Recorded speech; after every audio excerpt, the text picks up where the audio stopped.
at least current scholarship. But it's just this idea of we have this massive information and evidence that speaks to some sort of deification of Naram Sin. The most reasonable, quote unquote, explanation would be to say that he was. But of course, nobody would think that because we're not crazy, right? We would say that, oh, well, there's another reason that better explains it. So I don't know if that in any way speaks to the question, Tom, but gave it my best shot. Give me your best shot. Fire away. I do have a question from chat. He's not able to come up and talk at the moment. So his question was, he would like for both of you to speak a bit on the authorship of Isaiah and why we think there are multiple authors. What's this guy's name? It is from Spartan Theology. Oh, I wonder if Spartan Theology has been reading SJ's blog recently. He's a good guy. I think he's been involved in this. Kipp, I'm going to let you field it because you're the one that's been engaging. You're welcome. Okay. The authorship of Isaiah.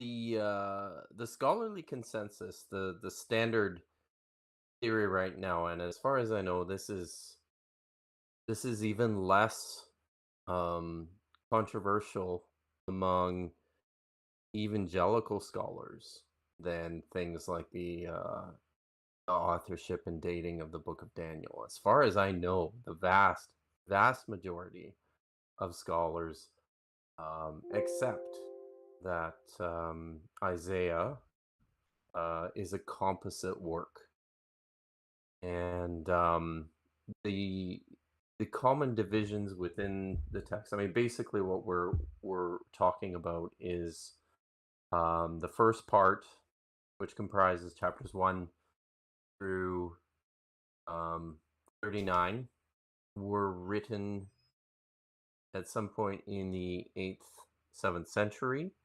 and consist mostly of like genuine material that was written by Isaiah ben Amoz, who was, as far as we know, maybe a court prophet or a priest in the temple in Jerusalem during the reigns of Uzziah, Hezekiah, Ahaz. I think, was there another king there, Josh?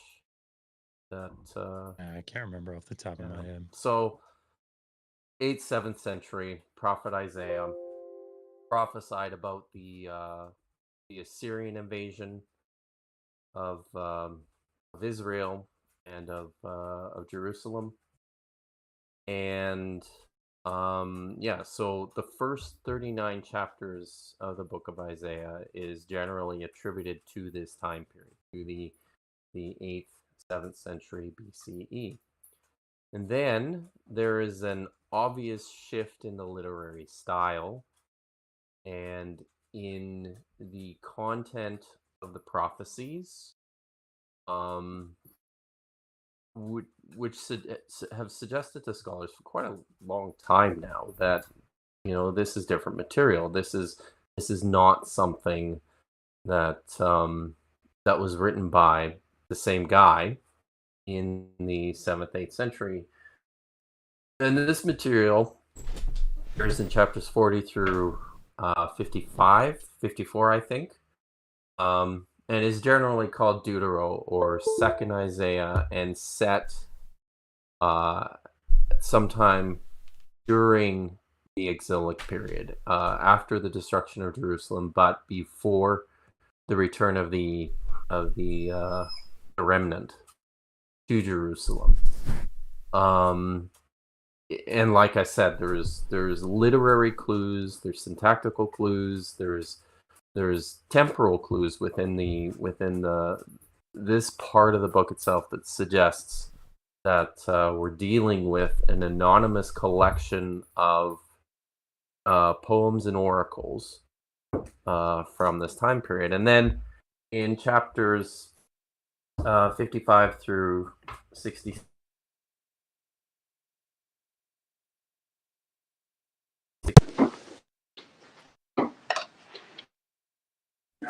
Hey, Doctor. Actually, I had a question for both you Sorry. and Dr.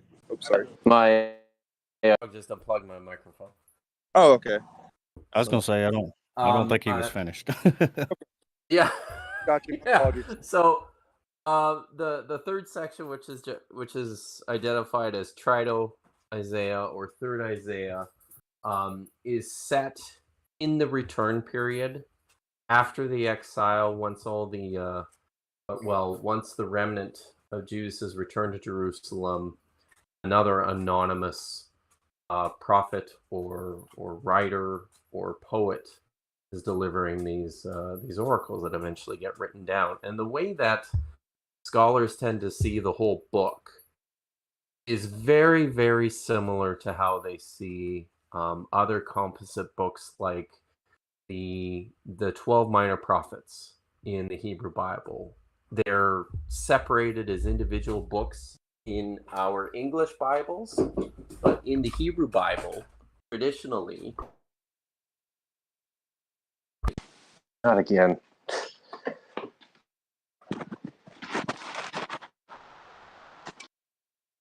Sorry, it happened again. I think we can still hear you. Bible. Oh, okay. In the Hebrew Bible, this is one book, and it's just called the 12 Prophets or the 12, and it's a compilation. You know, there are individual short prophecies by separate authors that were collected together over a longer period of time in an individual scroll, or the Megillot, which is the books of Esther and Song of Songs and Ruth and Ecclesiastes. I think these short little books were also collected together in an individual scroll, even though they were obviously understood by everybody as separate works. Well, you have a situation very similar to that with the book of Isaiah, where attached to Isaiah's original prophecies, you have these other texts. I think from the very beginning, it was never thought that this was stuff that Isaiah said, that scribes originally just kind of put this stuff together thematically, with the expectation and the understanding that these are separate individual works. And we actually have some manuscript evidence which illustrates this too from the Dead Sea Scrolls. Even though the break doesn't happen at chapter 39 in the Great Isaiah Scroll, which might be the most famous of the Dead Sea Scrolls, it's a completely intact copy of Isaiah. There's a very clear break that divides the two halves of the scroll at the end of chapter 33, just at the beginning of chapter 34. And then in chapters 35 through 39, which is a section like an historical section, there's marginal notations which set that off from the rest of the text. And then you have other manuscripts from the Dead Sea Scrolls. There's another copy of Isaiah from Qumran where you see similar divisions. Actually, there's a division between chapter 39 and chapter 40, where there's like a complete line separation that clearly divides these things. So we have some sense that, you know, for a very long period of time, these things were just collected together, even though they were written by separate individuals. And over time, because Isaiah's was the only name that was at the beginning of the whole collection, the entire collection eventually ended up getting attributed to him. I'm sorry, that was a very, very long answer, but... No, thank you for that. Yeah, you're welcome. So, yeah, I actually I had no idea about that whole, like, the minor prophets being like one thing or whatever. That's really interesting. Oh, so. Yeah, like this is something that most unless you're Jewish, you wouldn't know this, or unless you know have spent some time looking at Hebrew text, you wouldn't know this. And this too, like this is something that we see within our oldest manuscripts, within the Dead Sea Scrolls. There are several fragments from minor prophet scrolls, and we can see very clearly that it was a single scroll where all the 12 prophets were collected together in one document. So yeah, it's that's how it works. Yeah, and then to end it off, you probably would have appreciated my comment before that. I said, before you guys started, I said, why doesn't Dr. Kipp just admit SJ is an amazing scholar and she has debunked his ideas on the Dead Sea Scrolls? But yeah, totally kidding. I just think it's funny, that whole nonsense. But I really appreciate all the stuff you do. I've already learned a ton from you. I've only been paying attention for a little while, so. I appreciate that. I noticed this morning that she had commented in her blog that she's read all the literature she has in her university library about Isaiah, and is drawing all her information from there. So I mean, I guess that's quite possible. She went to like the business school library or whatever. Maybe they don't have anything. Yeah, maybe not. I gotta step away for just a second if Josh wants to maybe field a couple of questions. Excuse me. I'd like to share my thoughts on the authorship of Isaiah, if you don't mind. Well, why don't you wait for Dr. Kipp to come back so he can hear what you have to say? Yeah, and really, Nephilim, I mean, I'm not trying to blackball you or anything, but this was more to hear from the experts on the issue. Oh, so you guys are the experts? No, we're just mods. Those two are. Okay. But I did have a question, Dr. Josh, since nobody's. Yeah, sure. So I often hear the Mosaic Law being compared to the Code of Hammurabi, but weren't there actually earlier codes that predated the Hammurabi Code that kind of had the same framework that the Hammurabi Code seemed to put forth? Yeah, so there are a lot of law collections that we see from the ancient Near East. So you've got from the 3rd millennium the laws of Ornamu, which are certainly not as complete as the 282 preserved laws in Hammurabi, which is one of the reasons that Hammurabi is such a go-to. You've got the laws of Lipit Ishtar, you've got Middle Assyrian laws. There are lots of the laws of Eshnuna. So Martha Roth has a phenomenal little book. I think it was put together in the 90s, and there's a second edition of it, I believe, in the early 2000s, called The Law Collections of Asia Minor. And she has them all both in their original transliteration, so Sumerian or Akkadian transliteration, and the Hittite laws are in there as well, and then English, with little comments here and there. But it's a phenomenal little collection. It's in the Society of Biblical Literature series.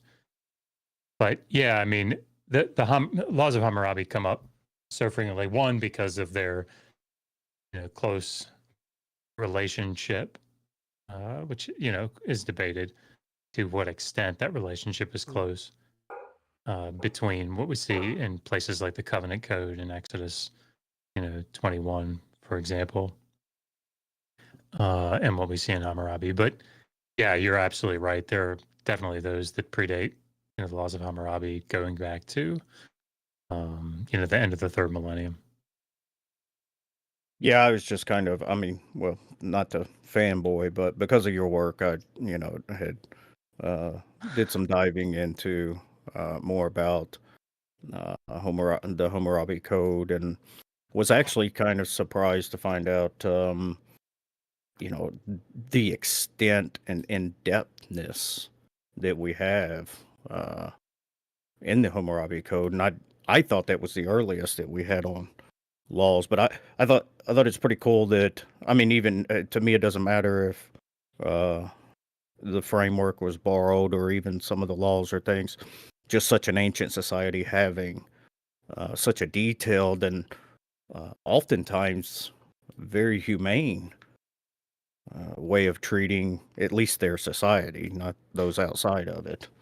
Yeah, I mean, I think that there's this idea, and I talk about it probably in a little more detail in that Did the Old Testament Endorse Slavery book, but this sort of sharp contrast, this line of demarcation that people have set up between what we see in the Hebrew Bible and what we see in other ancient Near Eastern law collections, and there's no question that there's not like uniformity between them.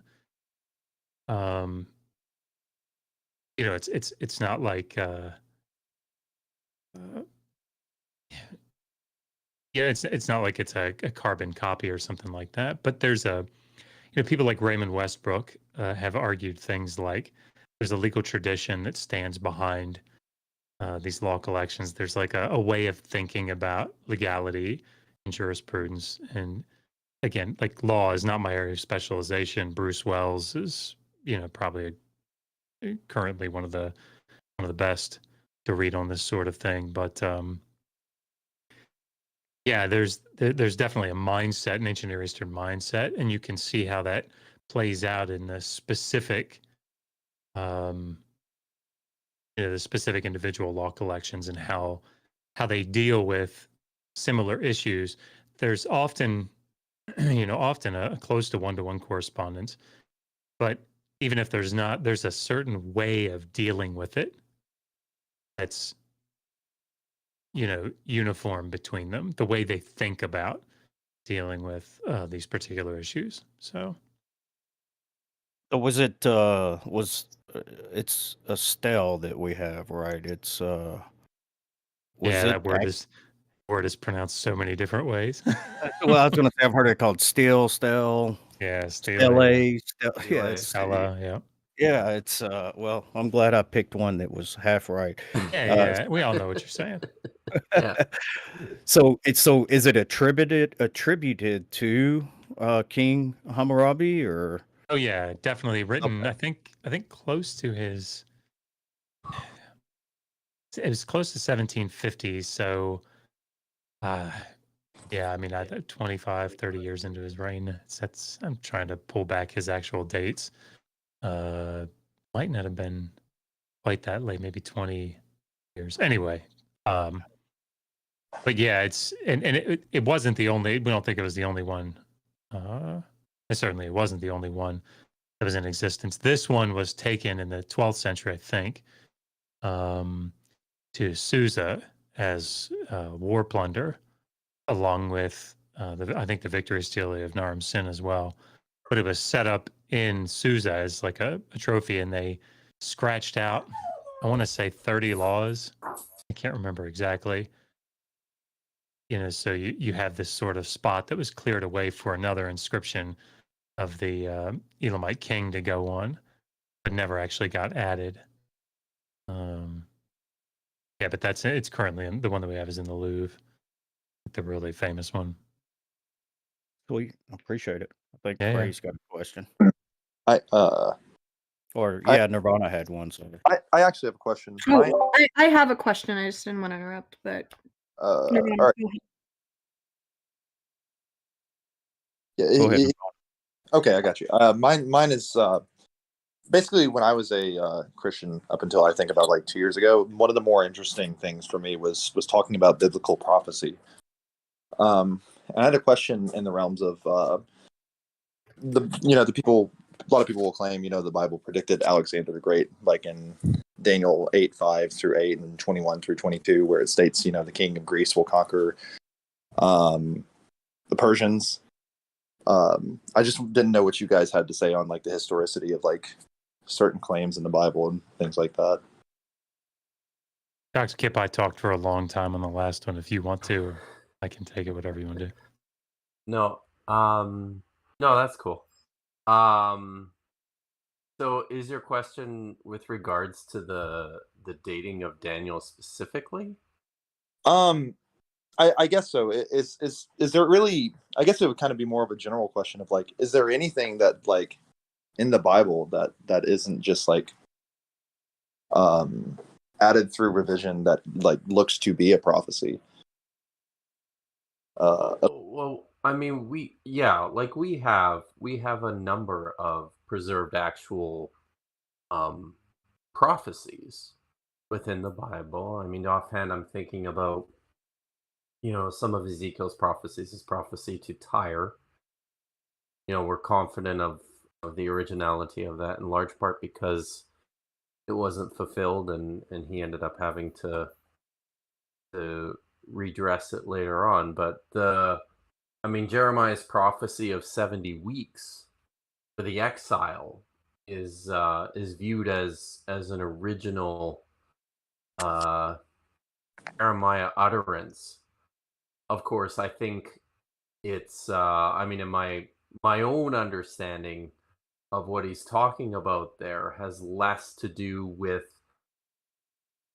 predicting a precise date for the return from exile and has more about communicating to the people who are living in Babylon that you are going to be there for a long time. So and honestly, I think this is in large part how a lot of prophecy within the Hebrew Bible and the Old Testament works. When you look at things like we were just talking about Isaiah. When you look at the things that some of the oldest of the Hebrew prophets would predict, guys like Amos or Hosea or even Isaiah.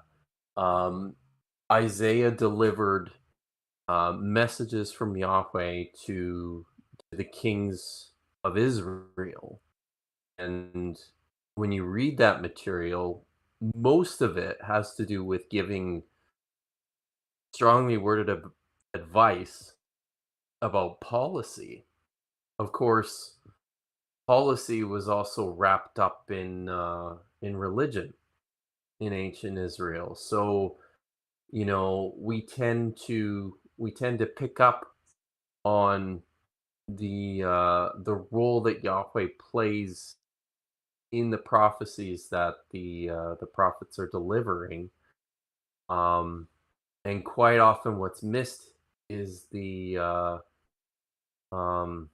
I guess the political or the social or even the economic elements of these things. And then over time, because in antiquity, writing generally and prophecy generally was viewed as being imbued with power, like spiritual power, almost like magic. These things were collected and studied, and in many respects reinterpreted in later periods to mean different things. I'll go back to Jeremiah. Jeremiah talks about a new covenant, one that's not going to be written on stone, but written on the heart. And this is something that gets picked up centuries later by the Apostle Paul, and then applied to the new Christian movement. So it I feel like I'm rambling a bit here, but when I've taught about prophecy, when I've taught about prophetic text, I've told my students that the best way to think about it in situ, like in the situation, in the context of its deliverance, is as much social commentary and royal critique as it is about predicting the future. The whole idea that the prophets predicted the future is something that developed over time, and in large part was a result of the success of some of the individual prophets. I mean, Isaiah was right about what was going to happen to Jerusalem when the Assyrians um, were bearing down upon them, and Jeremiah was right in a manner of speaking about the return of the exiles to Jerusalem, even though, like I said, I don't necessarily think that was the point. But because of the success of some of these guys, then the other things that they said, which might not have had anything to do with the distant future, started to become like coded messages. And you read in the literature of Second Temple Jews, mostly within the Dead Sea Scrolls, but in other places too, like in the books of Enoch or Jubilees, you can see that this is essentially what happens to the prophetic literature generally. Is it just kind of becomes like a collection of coded messages about what people happen to be going through in the moment, in the time, at that day. Yeah, I appreciate that. I think that answers my question. I actually got into a discussion with somebody a while back about Antiochus, specifically in Antiochus. Or Antiochus. Okay, yeah, thank you. Sure. Yeah, I'm awful about pronouncing things. No, that's fine. It's most people are. I think that's one of the key things about the book of Daniel is, there's this idea that, or this problem with Daniel, which is part of, it's an apocalyptic text. Mm-hmm. And because it's that genre, apocalyptic texts often have a certain amount of ambiguity, right? Shadowiness.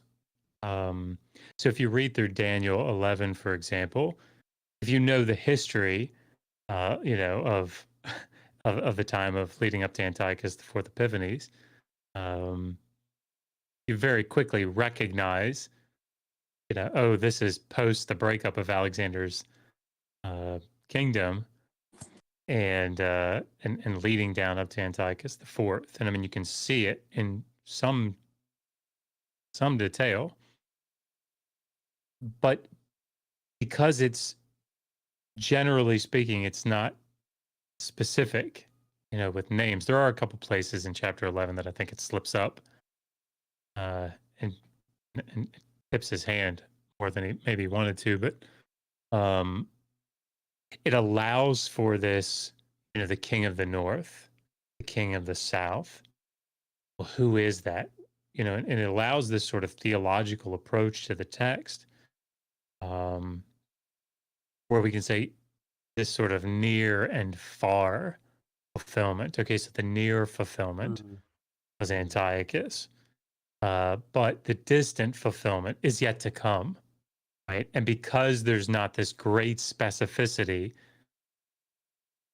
at least it's easy to overlook if you don't know the actual history of the period.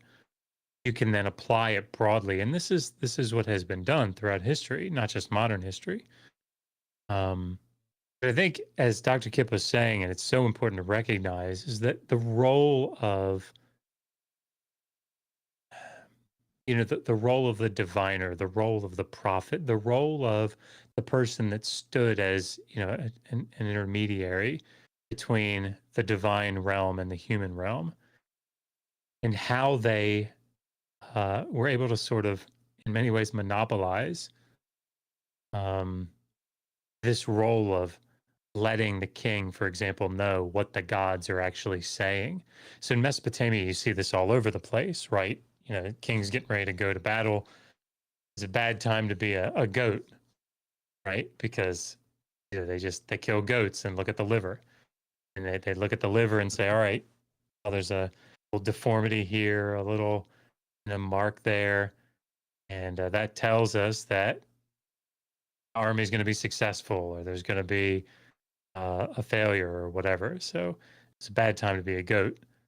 But the point is these prophecies, these prophets, these intermediaries, we're not talking about some distant future event that they're speaking of. A great example of this, and it's the one that John Collins always gives, I think it's perfect, so I'm going to use it, is Micaiah ben Imlah in 1 Kings 22. And I won't go into the whole story, but I mean, like, essentially you got all these professional prophets, and these two kings of Israel and Judah are getting ready to go, and they're thinking about going to war. And they say, all right, bring the prophets in. And all the prophets are dancing around, and oh yeah, you're gonna go up and you're gonna win. And one of them makes like an iron yoke or something. Here's what you're gonna do to the other king. You're gonna put him in this yoke. And you can sort of picture the kings sort of sitting there with their chins in their hands, going, all right, this is expected. Of course, the professional prophets are gonna tell us what we want to hear. I want somebody that's gonna shoot straight with me. So he actually says, something like, isn't there somebody that won't just be a yes man? Right. And so they bring this guy, Micaiah, the son of Imlah. And when he comes, he first gives a positive message. And the king looks at him and says, wait a second. You never give me positive messages. And so then he foretells their doom. Right. And this is that famous passage about sending out the lying spirit, God sending out the lying spirit. But the point is that this isn't about some distant time, centuries in the future. It's not about 2,000 years from then. This is about a battle they're getting ready to go into. And this is how prophecy functioned. Again, apocalyptic literature develops that. So it's obviously not quite that cut and dry. But this is the general nature of how prophets worked in early Israel.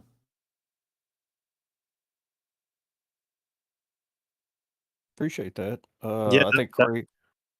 Sorry, go ahead, Narada. No, I was just gonna say that was extremely interesting. I appreciate that.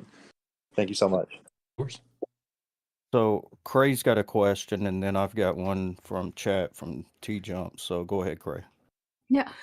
So mine is pretty simple, but especially with Dr. Josh, in your book you go through a lot of the contradictions in the Bible. And that there are still Christians that just believe there are no contradictions in the Bible. Mm-hmm.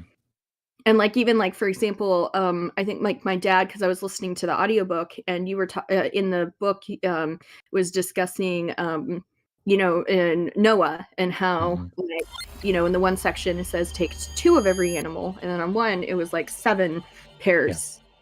Yeah. And my dad was like, well, that's really stupid because 2 is part of 7, so that's not a contradiction. Right. And so I only imagine you guys encounter that a lot. And so what would you say is the best approach to when talking with someone like that? And obviously you can't reach everybody, or but yeah, this is tough. And Dr. Kipp, I'll be quick and you can jump in. Part of the difficulty, I think, with this is that there's always a possibility, right? And if anybody out there, and Craig, I think you were there, who heard my talk at the Better Conference, which, by the way, is still on in person in May. I see Oz in the chat, so get your reservations now. But in that, you might want to read his comment first, Dr. Josh. Oh, all right. Well, maybe I'd hold that in abeyance. Belay that. No, I'm kidding. Don't belay that. But I forgot what I was saying. Oh, part Contradiction. of the problem is that so often in these discussions, as you say, Correa, that there's always a well, isn't it possible that, right? So the example that I always like to give comes from Genesis 2. So in Genesis 1, you have the I was animals. going there. Oh, sorry. Well, I'll save it. No. You do it, man. But I'm impressed. Well, so in Genesis 1, the animals are created, and then on the sixth day, and then humanity is created after them, and the humanity is created together. In Genesis 2, man is created, and then only after that, for a very specific purpose, are all the animals created. And then only after that purpose sort of falls flat, and nothing is, the purpose isn't fulfilled or whatever, they didn't find a helper for the man, then is the woman created. Well, this is like these two things are incompatible. Now, I'm going to give the proposed, the thing that's proposed by Christian apologists or some evangelical scholars, and I will let Kipp, because Kipp's done a lot of work on this, so he can go into it if he likes. But some of the responses to that sort of thing are, well, when it says God created all the animals and sent them to Adam, okay, couldn't that be like all the animals of the garden? Couldn't it be that he created all the animals in Genesis 1, but then there was this like special creation of animals in the garden? Well, I mean, is that possible? I guess, right? But is that reasonable? And that was sort of my point in the presentation, is trying to prove these things, I think, can often be futile. If so, a man convinced against his will is of the same opinion still, right? So if you're trying to convince somebody there's a contradiction here, all they need is a possibility, right? To them, it's like a deductive argument. As long as I can find a possible situation. Are you proud of me, Eddie, that I brought philosophy into this?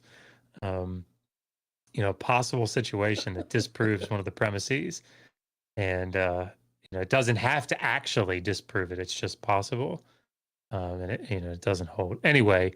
But My suggestion is to say, okay, I'm going to grant the possibility. I would like you to defend how that's the most reasonable conclusion. But sorry, go ahead, Dr. Kipp. yeah, I like that. I was gonna say though, I think it's telling that so much of the language from Christian apologists is on solving Bible conflict, right? The solution to these difficult passages. I think that tells you everything you need to know about what's going on with the text. The fact that somebody believes in the first place that there has to be a quote unquote solution, it's already a clue as to what the agenda is behind what's going on. And sometimes too, you can thinking about the Genesis 1 and the Genesis 2 clear contradiction. Something that I've dealt with quite directly is what sounds like a very sophisticated argument. You might hear some Christian apologists say, well, in Hebrew, there is no form for what's called the pluperfect verb. This is a fancy way of saying like a completed action in the distant past. So another solution to this contradiction could be that when it says God made the animals, I think it's Genesis chapter 2 verses 17. You could translate that as God had already made the animals in the distant past. and now only just now brought them to the man to see what would name them. And this is where like people have to be really careful, and people have to be really, really tuned in to what the claim is here. Because while it's true, while that's true, that there is no formal like there's no formal version. There's no conjugation of the verb in Hebrew that indicates a completed action in the distant past. Just so everybody It's knows, different. Kip, what he's saying is, in case anybody isn't following what Blue Perfect means, um, you know, uh, I ate, or I sat down at the table. I had gone to the store to get milk, so I took out the milk and, poured it into the glass, so that I had gone to the store, as opposed to saying I sat down at the table, I went to the store, I poured the glass of milk. You would say I sat down at the table, now I had gone to the store to get milk, so I then poured the glass of milk. That's what they're saying is happening in Genesis 2. Now God had created the animals, and Yeah. then he brought them to the man. Sorry, Kip, just want to make sure that was No, clear. no, no. That's good. It's good. You're there to help clarify. So, but this is, and I think the reason this gets brought up is because in Greek, there is like a specific conjugation of the verb that you use in order to indicate something in the distant past. The problem is that as soon as you employ some of these constructions as they're suggested by apologists, then they tend to break down the the, the natural progression of the text. There's also other rules and conventions within the original language that we use when we read these texts. So, in this particular passage in Genesis chapter 2, the fact that this is part of a narrative sequence and the verbs appear in a very specific form all the way throughout suggests to the reader who's reading the original language these are consecutive action. You can't just insert completed action here because the language, even though it might allow that, technically speaking, it's not the natural way to read it. And I've often said to people, if this is what the Hebrew author had actually intended to communicate to us, that God had created the animals in the distant past, and then at a later point in time brought them to the man. There were things he could do within the language to show that, and the fact that he didn't is a very, very obvious indication that that you can't inflate this. You can't fit this passage in with what's going on in Genesis. Yeah, if I could give like a modern example, so like if I said, Johnny was sitting at the table and Johnny didn't have a lot to do, he was very bored, and so he decided to go outside and play. You could say, oh, well, Johnny had a hole that was drilled in him, right? Johnny was bored. Yeah. And so he had this hole drilled into him, because the word bored can mean that, like a hole was bored into him. But you'd have to have some reason to expect that. Now, if you have somebody like Eminem, right, who's rapping and saying something like, I can do that. Nirvana. yeah, I know you can, Eddie. But like very specifically, No, where that wasn't me. That was God. but where he says, damn it, Eddie, you made me lose it. Oh, sorry. Exercising these demons right? These motherfuckers are doing jumping jacks now. Now, when you hear that, you might think, "Oh man, he made a mistake." You know, exercising. It's exorcising. But so you wouldn't though make that argument with Eminem because throughout all of his lyrics, he has these really subtle, very clever word plays. So it would be perfectly reasonable to say, no, that was intentional. In fact, it would be unreasonable to say that it was a mistake.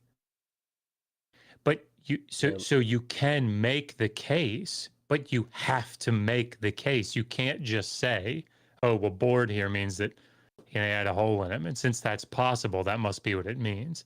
No, you have to make the case literarily and grammatically and syntactically to say, no, that's what it means here.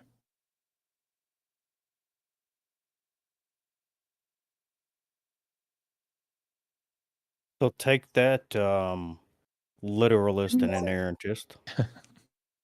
I do. Can I read one thing? Absolutely. Because Dr. Kipp, I think this sort of sums up what you were saying earlier about where it's sort of bringing it full circle, where this begins, and it tells you all you need to know. I have a really good friend I went to seminary with.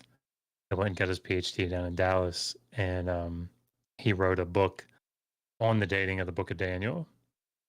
And I quote him in my chapter on the dating of Daniel in the Atheist Handbook. And here's what he writes. Most importantly, Daniel was a prophet who wrote infallibly under the inspiration of the Holy Spirit, whereas extra biblical sources for the life of Cyrus are ordinary human writings. Since God was speaking through Daniel as he wrote, the book of Daniel is not to be viewed as an account of uncertain trustworthiness, whose veracity is to be judged by other data, but rather must be the standard by which all other accounts are measured. When you start there, there's really nowhere else to go. Sweet. That's from his dissertation, right? Yeah. And he published it too? Who He published that? self-published it in 2014. Oh, okay. All right. Yeah. Thanks for that question, Craig. We got a couple of questions from the chat. TJump has a... Oh, never mind. There we go. You do you, Big Daddy. Yeah, so my question is what is your position on which biblical patriarchs and matriarchs existed versus didn't exist in the Old Testament, and how do you differentiate between the two? You want to go first? I would say, so we're talking about the I assume when you're asking about patriarchs, you're talking about the figures from the book of Genesis. Oh, I just mean like any. So Adam, Cain, Abel, Eve, Abraham, Yeah, Isaac, Moses. Yeah. All right. So I mean, it's I would say that there's no there's no reason to think that any figure from the biblical narrative in Genesis was an historical person, like is somebody that actually exists, that the book of Genesis actually preserves a written account of real people in the distant past. It's not something from, as you know, as an historian, it's not something that we have any kind of actual access to. There's no third party verification for any of this stuff. And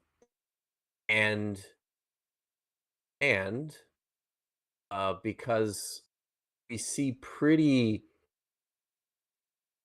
consistently throughout the text that there's what we would call an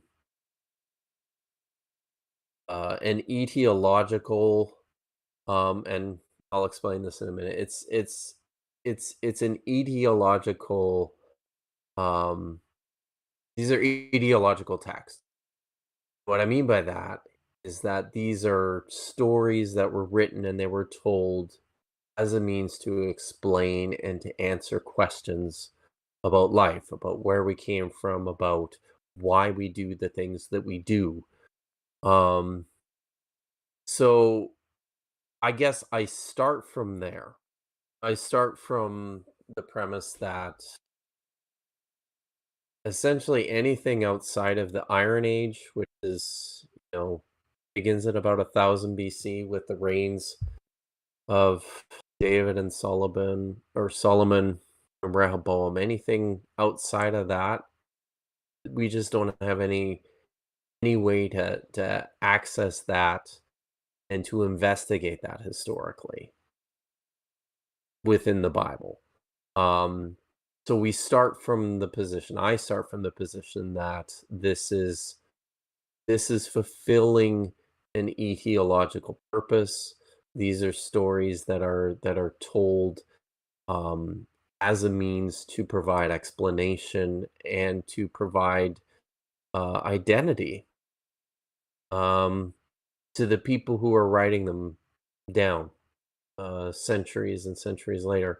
Now, that's not to say that they can't be based on actual figures from the distant past. Just have no way to get there.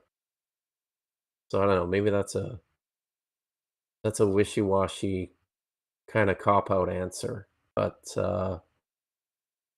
Yeah, I mean, that's where I am. I think a lot of this deals with, as far as what scholars would say about this that are, in the relevant fields. It's not a simple question. In other words, there's no one way to come at it. So, for example, archaeology plays a tremendous role Yep. in this. So we know a lot about, Israel starting in the 9th century, right? But from around 1200 down to 900, there's just not much, right? So, but we do know quite a bit about the ancient Near East at the time. We know quite a bit about Canaan at the time. And when you start to lose things like the historicity of the Exodus or the conquest accounts, at least as they're presented in the biblical texts, that's very problematic. Moving backwards, David Alon has a great lecture where he talks about the early origins of Israel on the Oriental Institute's website. I think it might be from 2 years ago, but it's well worth watching.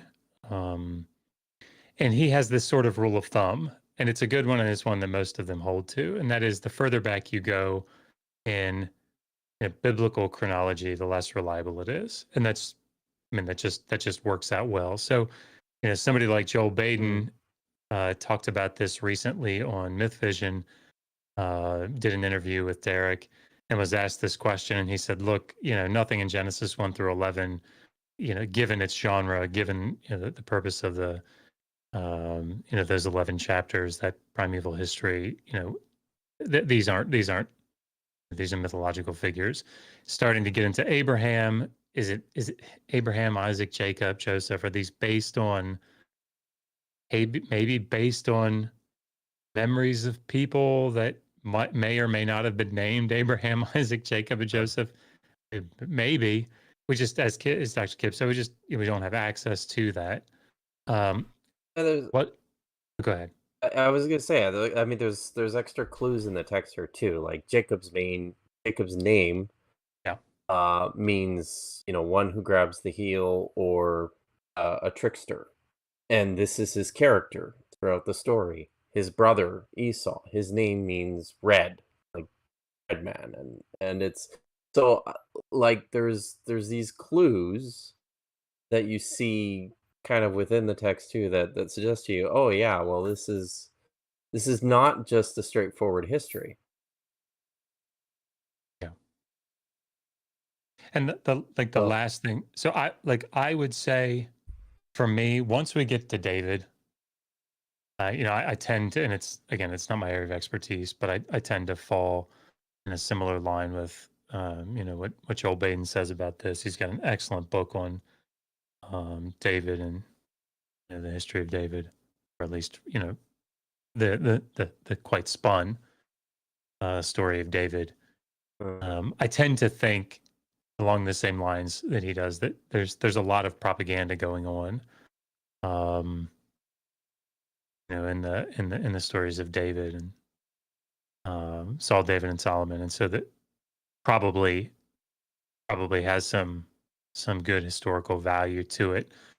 Not that it happened, exactly as the biblical texts say, but there's a great deal of spin there that tends to lend it, I think, historical credibility. Once you move down into like the divided monarchy, I mean, now you're on much firmer ground,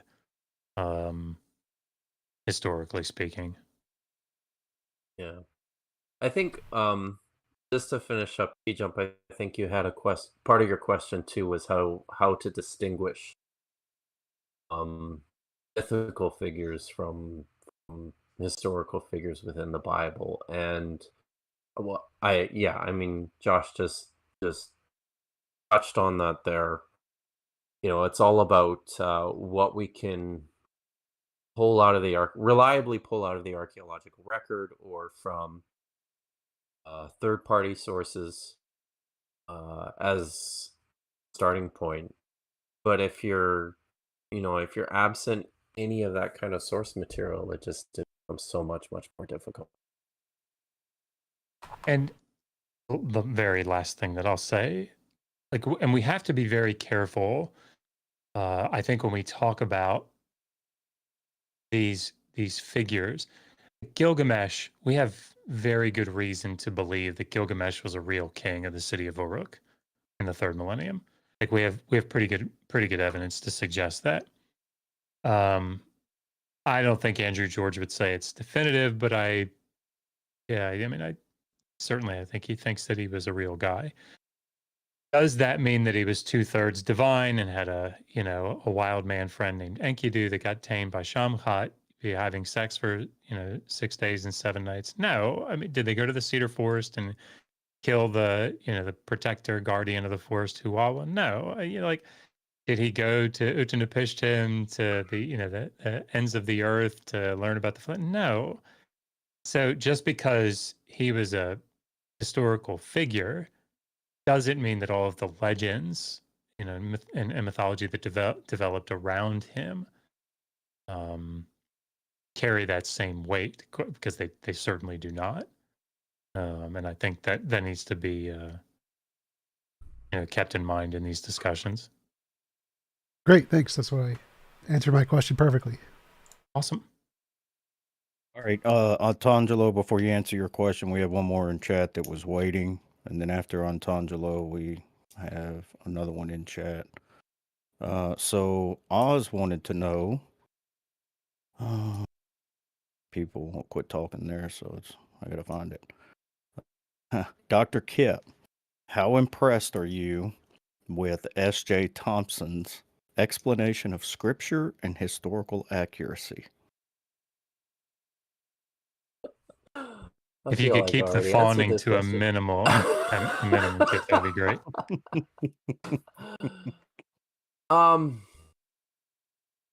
So I was on a live stream for like 2 weeks ago,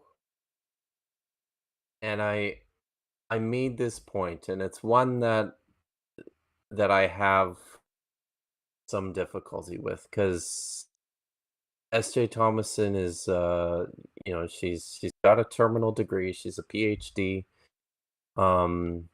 She teaches at a university. She's got academic training of some sort.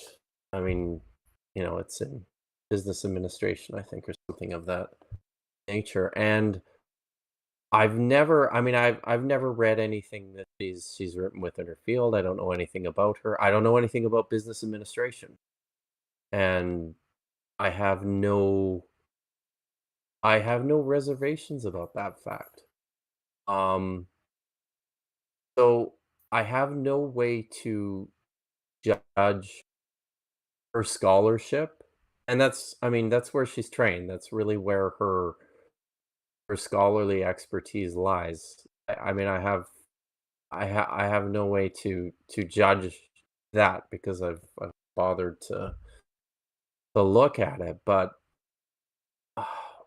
I mean, the stuff that she publishes on her blog and the things that she promotes in her videos, um, is is not well researched, and it to my eye as somebody who works in the field, it I mean, it exemplifies so many of the worst features of what counts for scholarship, and I'll say this, I can't imagine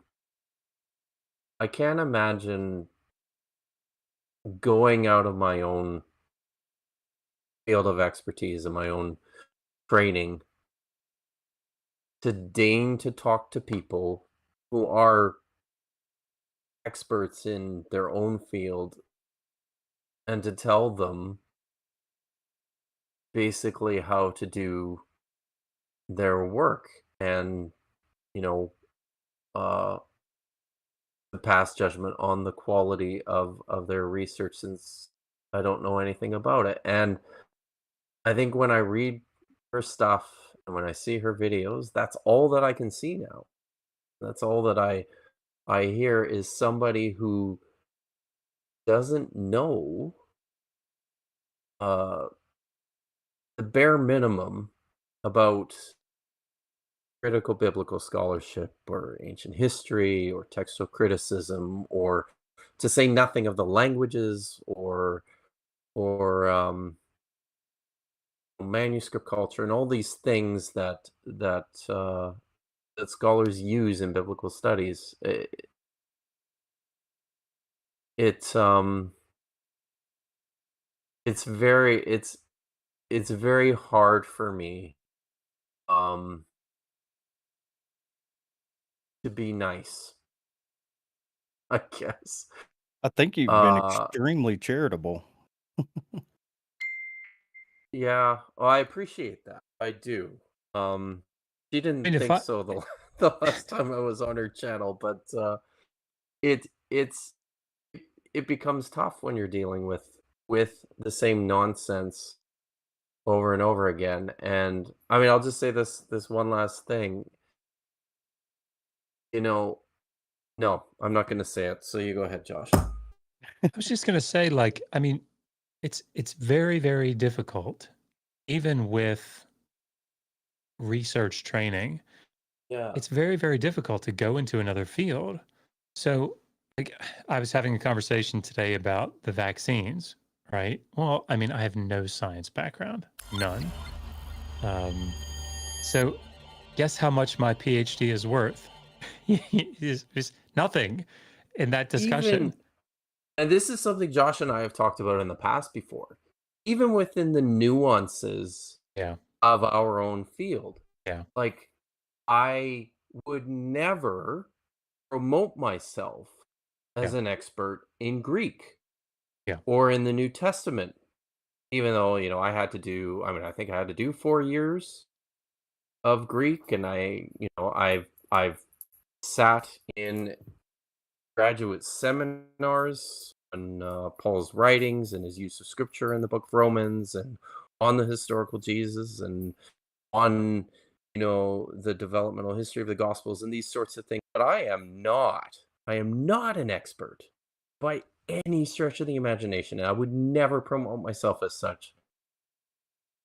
and it's one of the reasons that in these areas of the field that we in which we don't have expertise, we cite scholars, particularly Yeah. those that are in the consensus or the mainstream, and we cite the reasons for their positions.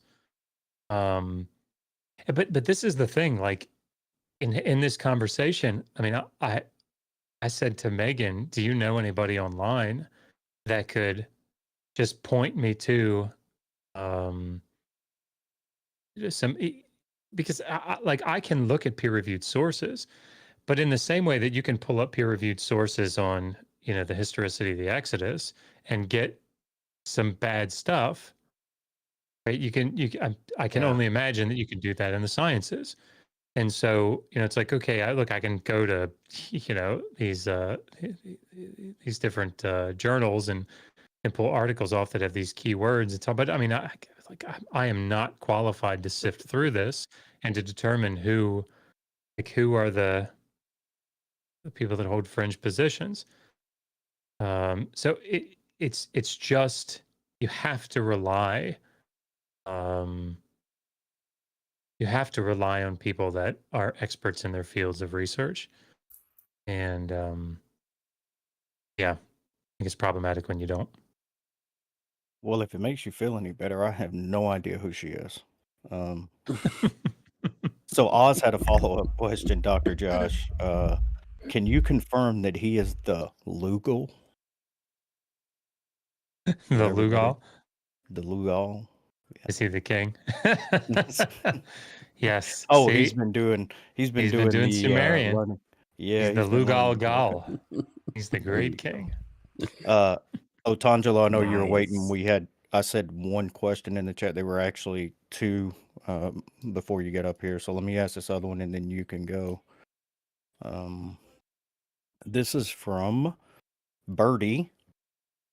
Why did the story of Hagar and Ishmael exist in Genesis alongside the story of Sarah and Isaac, despite it just convoluting the story of the covenant and showing Sarah and Abraham in a negative light? What is the reason the author would include this story, as many argue, that leaving the story out would remove any confusion over the true son of the covenant, Ishmael or Isaac?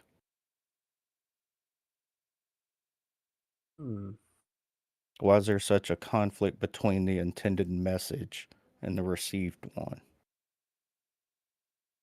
So I guess throwing in Maybe part of the sorry. I say maybe part of the problem here is focusing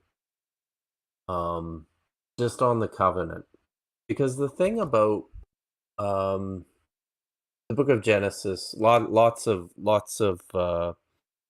texts from the Hebrew Bible, is there are a variety of themes and messages and ideals that are promoted through all sorts of stories. And I think, this is not something I know much about, but on the basis of my reading of the text, as much as Hagar may and Ishmael may convolute the covenant ideals, it seems to me that there's another part of the story here that the author wants to tell, and that has to do with a fairly consistent focus on championing the little guy, slaves, the less fortunate. Quite often, lots of these stories in the book of Genesis are told as by people who are not. I think in their original setting, a lot of these stories were told by people who were not the power brokers in their culture, in their society, even though eventually they became co-opted within power structures. Lots of them didn't originate in there. So I don't know. That's just something I think about when I when I look at those particular motifs, but I'm sure Josh has more lucid Well, insight about this than I I mean, do. I'm not. Don't be sure about that. And I would say that the theme, certainly the theme of the primeval history, is the recurring. God sets things up correctly and screws them up.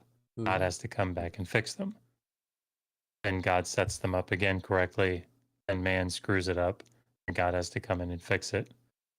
Right? I mean, it's like the recurring theme, and I think this continues on into Genesis. Right? So here with Hagar, I mean, I haven't thought about this from this particular angle,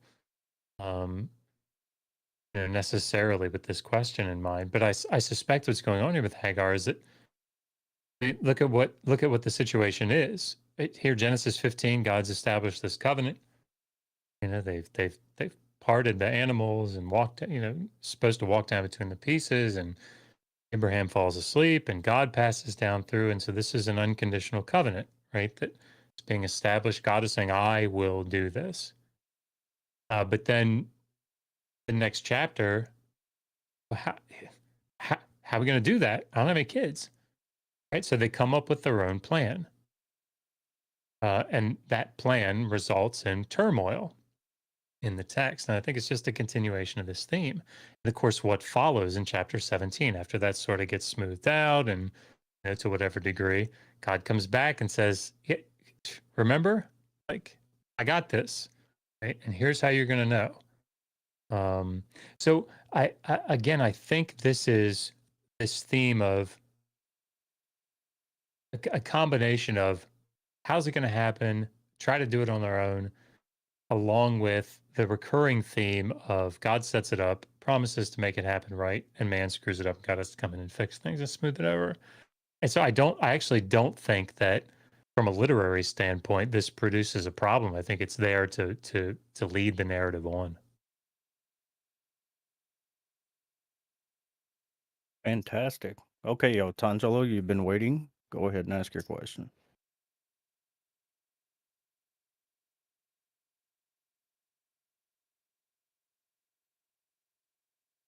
Oh, that's so melodramatic. Your mic's not working. You might have to bounce out and come back in.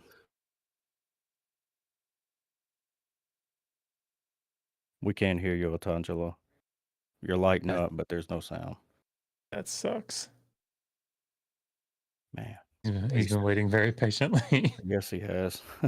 I feel bad. We'll see if he pops right back in. We do have another question in the chat. Never mind. Here he is.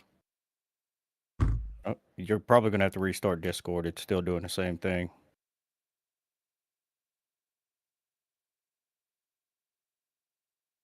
So let's go back to the chat.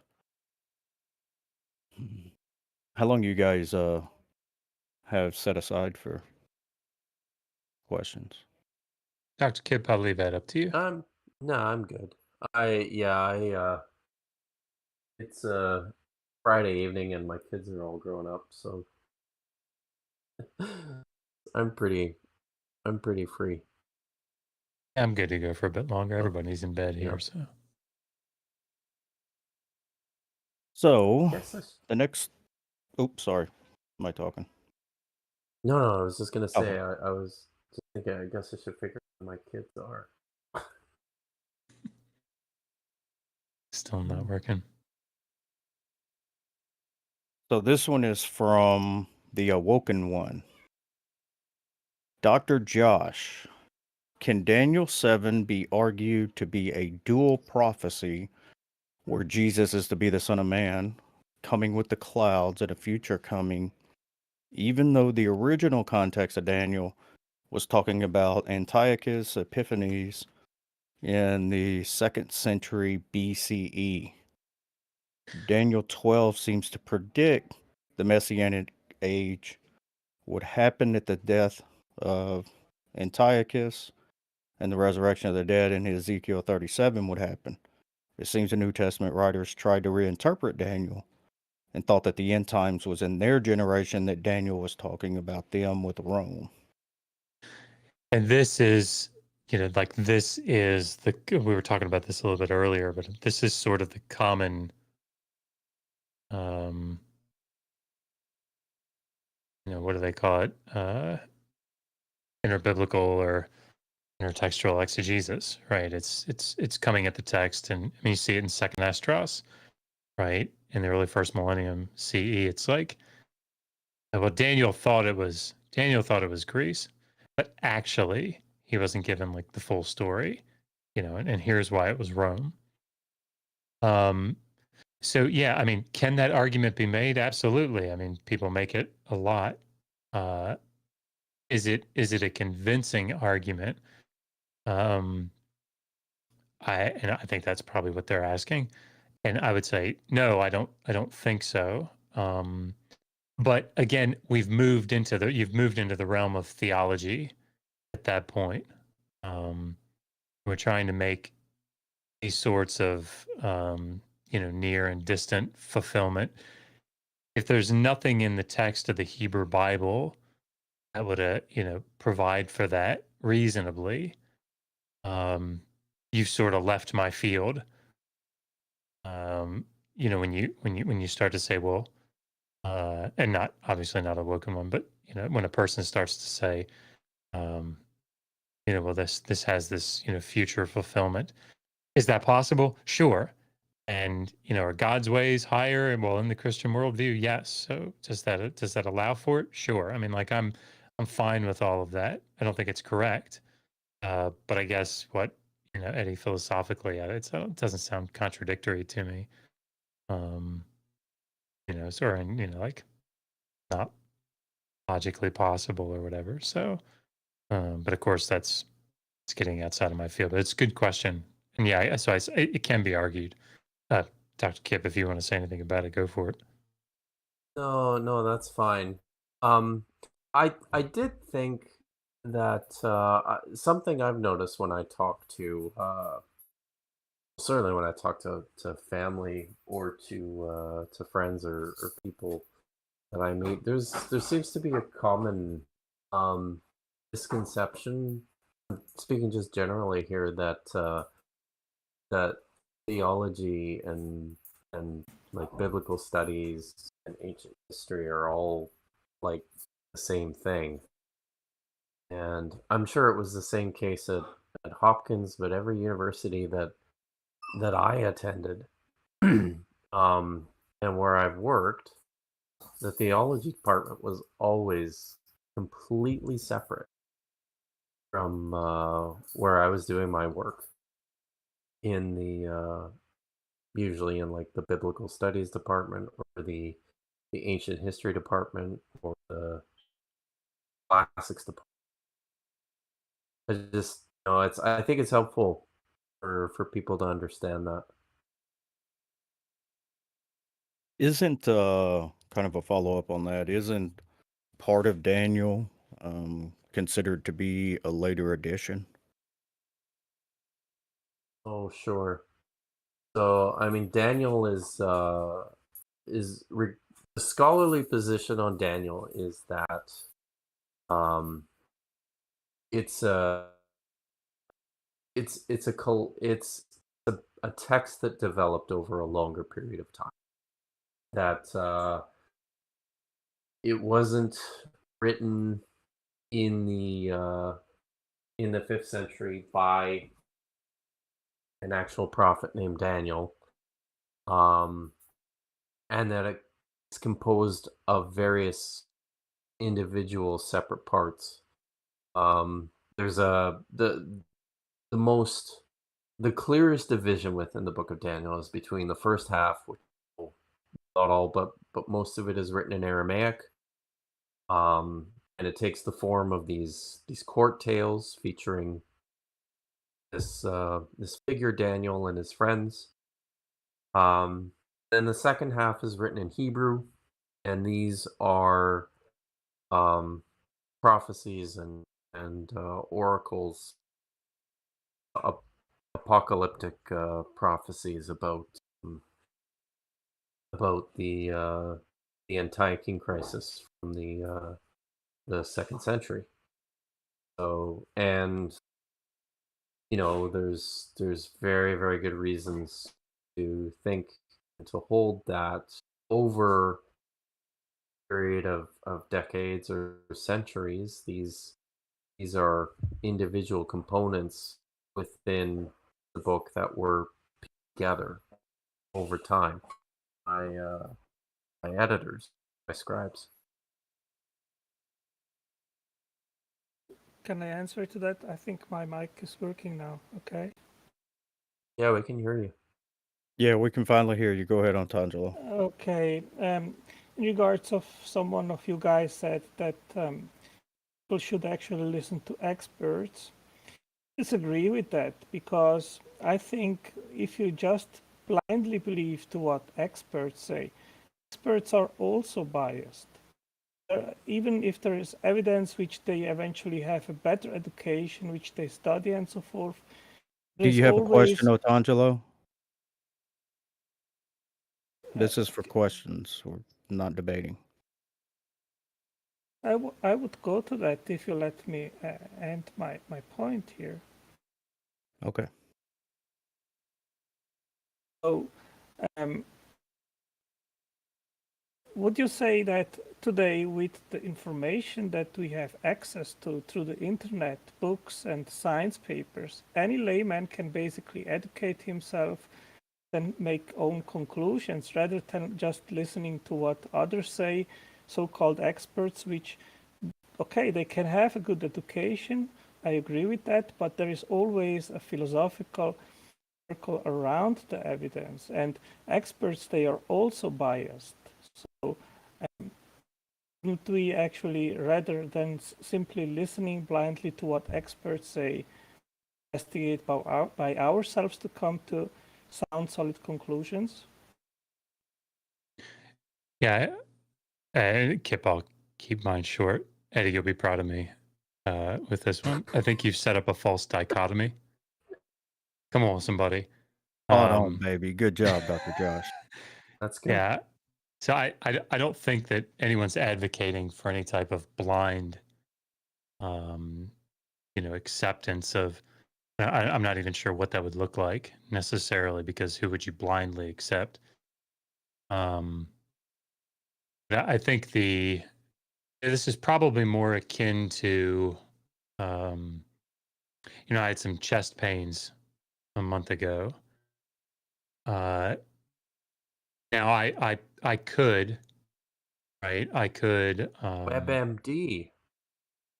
Yeah, could WebMD that up. No, but I mean, I could go and take basic courses in anatomy, and start to then get higher level books on the heart and cardiology and all these things. The reality here, though, is that there's a reason we have these fields of research, in my opinion. And I know from it's interesting because this is not generally a question. I don't know how this is going to sound. This is not generally a question that comes up post grad school, because it's very difficult. It's very difficult to realize how little you actually know. Like right now, there's Kipp, what is that thing called? The imposter syndrome. Like the academic imposter syndrome, where it's like, well, no, I was gonna say it's the like. Sounds like Dunning-Kruger. I was gonna say it's more like you've got your PhD, or you've even been in the field for a few years, and you're like, yeah, but I mean, like, should I really have a PhD? I mean, look at all the other people in my field that know so much more than me. Right? I think they call it the imposter. You feel like an imposter, I mean, yeah, technically you got this PhD, but I mean, and the reason for that is that there's so much out there. I mean, I worked for 4 years on old Babylonian, Sumerian, and Akkadian texts from the city of Kish. And I wrote a 600-page dissertation on this and did editions of all the texts that nobody had done. And even now, if you say, "Hey, what's that tablet mean from Kish?" I'm going to say, "Man, we should probably go talk to Ori Gabai. Let's write Paul Del Nero. Let's just find out that what I'm saying is right, because I don't want to lead you astray." And I'm like probably one of 10 people in the world that can talk about that, at that level. But even then, it's like, my God, there's just so much out there that even on that topic, I know that I don't have a full mastery of. So, yes, I agree that absolutely. I said I was going to be fast, and I'm being very slow. This would be the last thing that I say. I think it's absolutely true that there is a lot of headway, a lot of ground, particularly like fundamental level ground, that can be, gained by studying. I mean, that's why we have our channel, right? That's why we do this sort of stuff, because people are very intelligent. The problem is that when you start to go against what all of the experts in the field are saying, it doesn't mean that you're necessarily wrong. But if all the experts in the field are saying it, you really want to understand why. Dr. Kipp, what do you think? Yeah. Are you playing pool, Dr. Kipp? Sorry, no, that's my. I've got I've got a 9-month-old Malinois puppy right now, and he gets bored really easy. So that's him.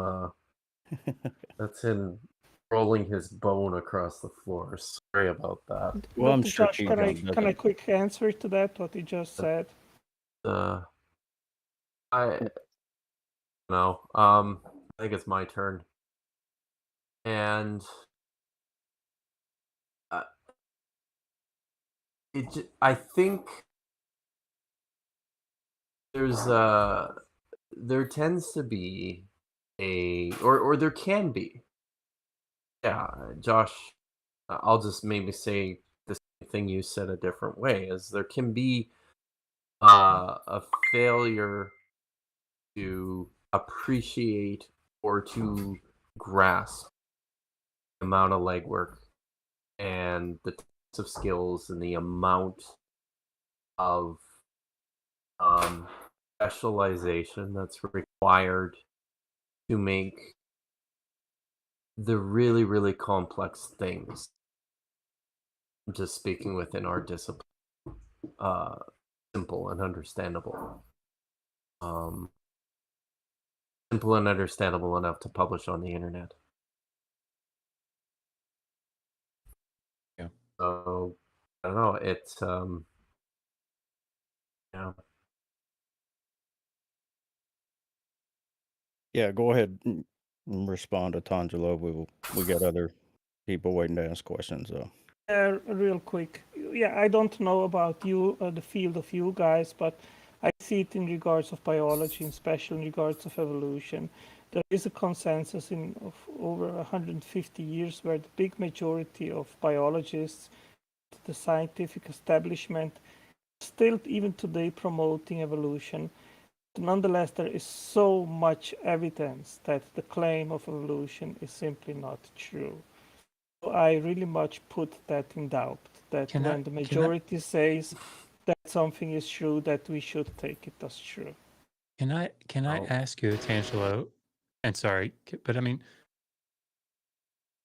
I guess this is the question that I would ask is, what is your training in, like, I don't even know what to add, like evolutionary biology? What's your formal training? As I said previously, I think everyone has easy access to information through the internet. And so you don't need a PhD or a formal education in order to educate yourself in regards of basically any scientific field.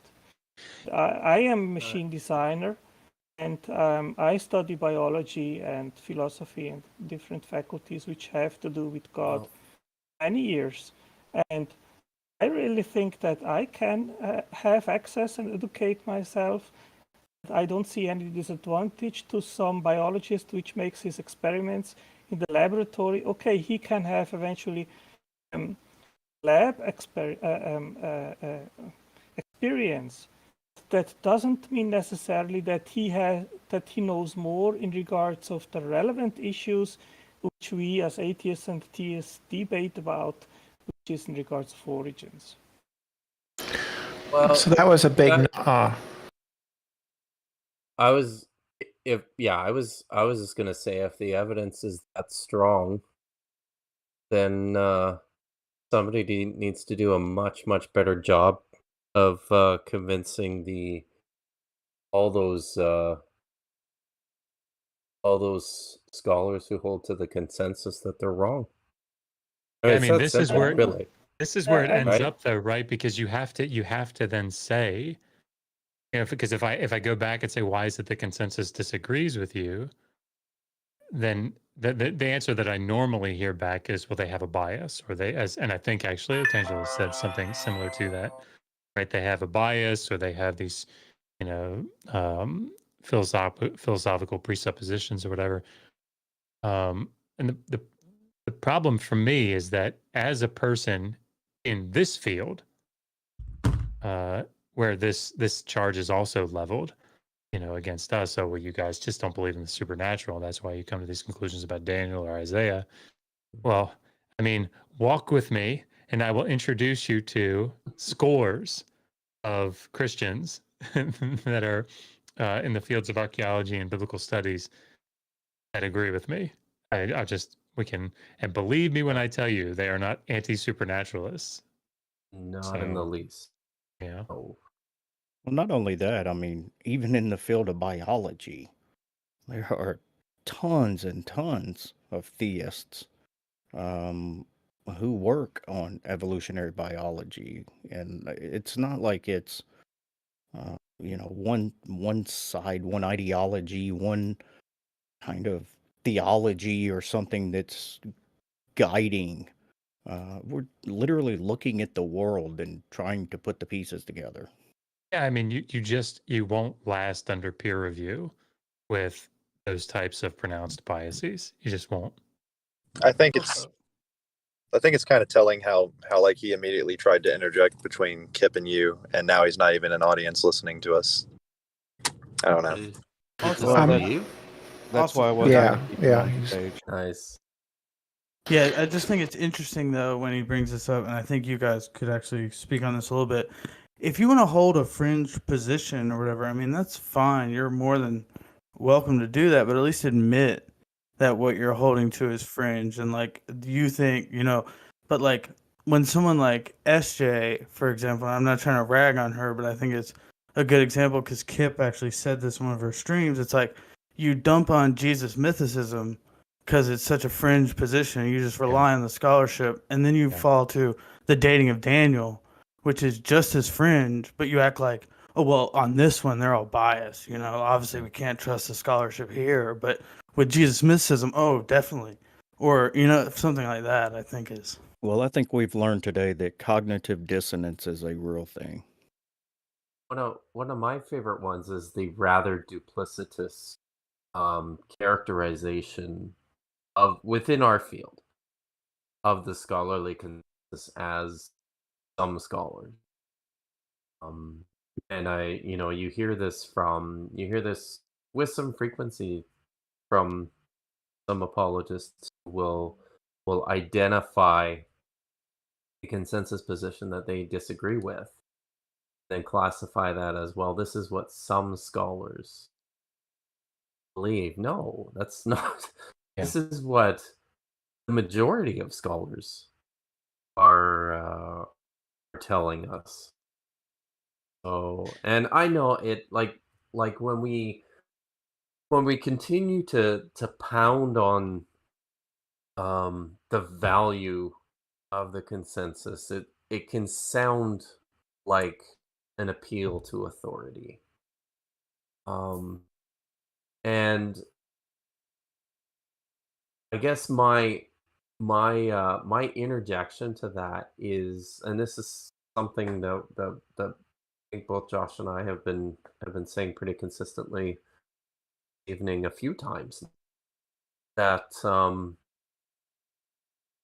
these are, it's a consensus position for a reason, and before you go about attempting to deconstruct it, you damn well better be sure you clearly understand the reasons why the very best trained people on the planet in this particular field hold the view that they do. Did you have another question, Ethan?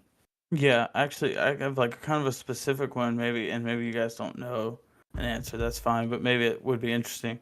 But I'm trying to make a video on the documentary hypothesis for my channel, and I want to show an example. I'm looking for like the best resource to look at to show how the flood story is multiple stories or whatever. Like I know there's plenty of like stuff I can look up, but just someone who like really breaks down the text. I'm wondering if you know of like a specific book or paper or scholar or something that would be best to look into, like what actually belongs to each source. Like a breakdown Yeah, of just like the which actual text itself. Yeah. John Collins, and this would be His an easy one to introduction. use. Yeah. Yeah. He's got a 2018 introduction to the Hebrew Bible. And in it's maybe the first or second chapter, he actually breaks it apart in full Okay. and Perfect. shows which Yeah. go It's in where. chapter 2. Okay. I don't know if Joel does it in his book. I don't Joel think he Baden. does. No, he but doesn't. That's why Okay. that's where I looked first, but and Another that's kind of why I'm place asking. Yeah. you may want to check is like Richard Elliott Friedman published Yes. a very useful book called The Bible with Sources Revealed, where he basically produces his own color-coded deconstruction of the of now I think is it just the it would just be the Torah then. Yeah. So he produces his own version essentially of what texts are in what sources, and he's got useful handy notes to go along with it too. It's a very, very nice breakdown. Yeah, that book looks really good, and it's only like $16 paperback or whatever. Which, Oh, excellent. yeah, thank you. Yeah, that's awesome. Yeah, sure. Did you have a question, Ellen? Yeah, it was sort of inspired by Otangelo, which is to both Dr. Josh and Kipp. How do you maintain your calm, especially Dr. Josh Yes, especially Dr. Josh.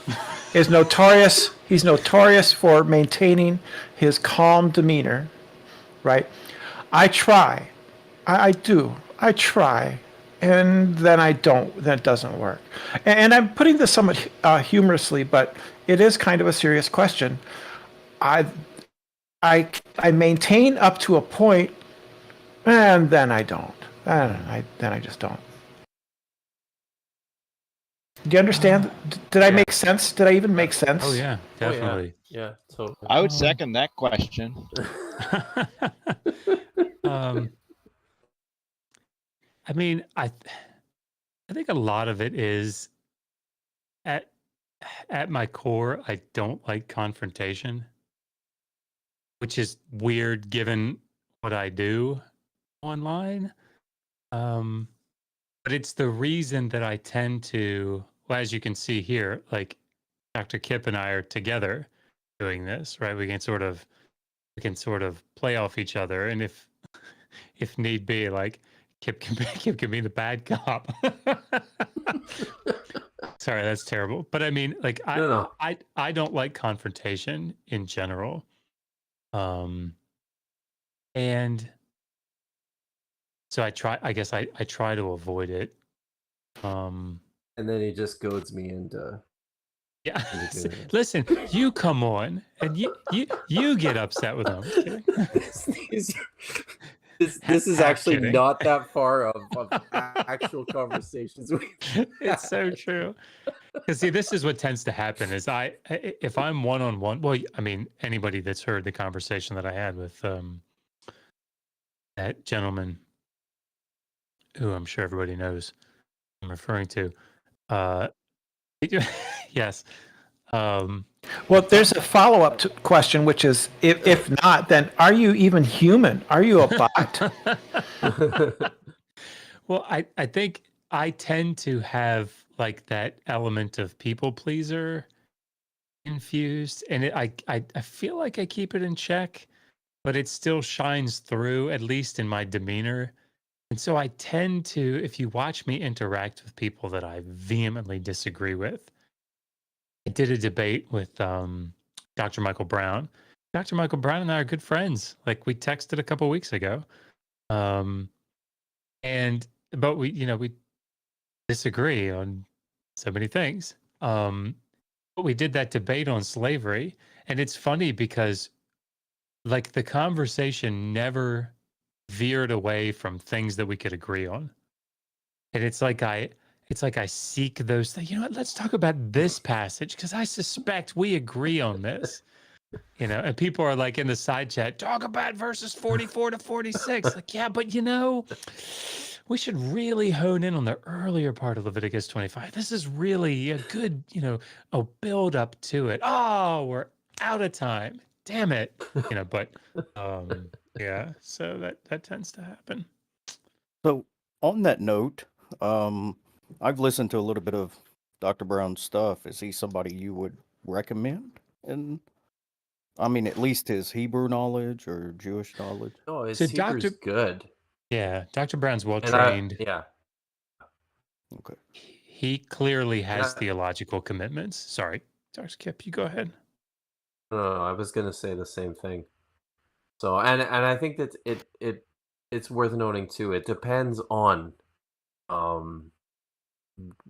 what he's speaking about too, in certain instances. And that's true of many evangelical scholars. Well, yeah, certainly all of us. But I think of somebody like James Hoffmeyer, well-trained Egyptologist. Kenneth Kitchen, also phenomenal Egyptologist. Yeah. But when that that dial turns to the Exodus, it's like oh yeah, that's walking on shard glass. Yeah, you gotta kind of pay some more attention. And again, it's not that they make like dumb arguments or something. Please don't hear me, suggesting that they're very, very intelligent it's the scholars. same old apologetics. Yeah, I mean, an example of this might be, when both of them, Hoffmeyer and Kitchen, talk about Exodus 12. I think it's in verse 37 where it says, 600,000 men on foot, along with a mixed multitude, left Egypt.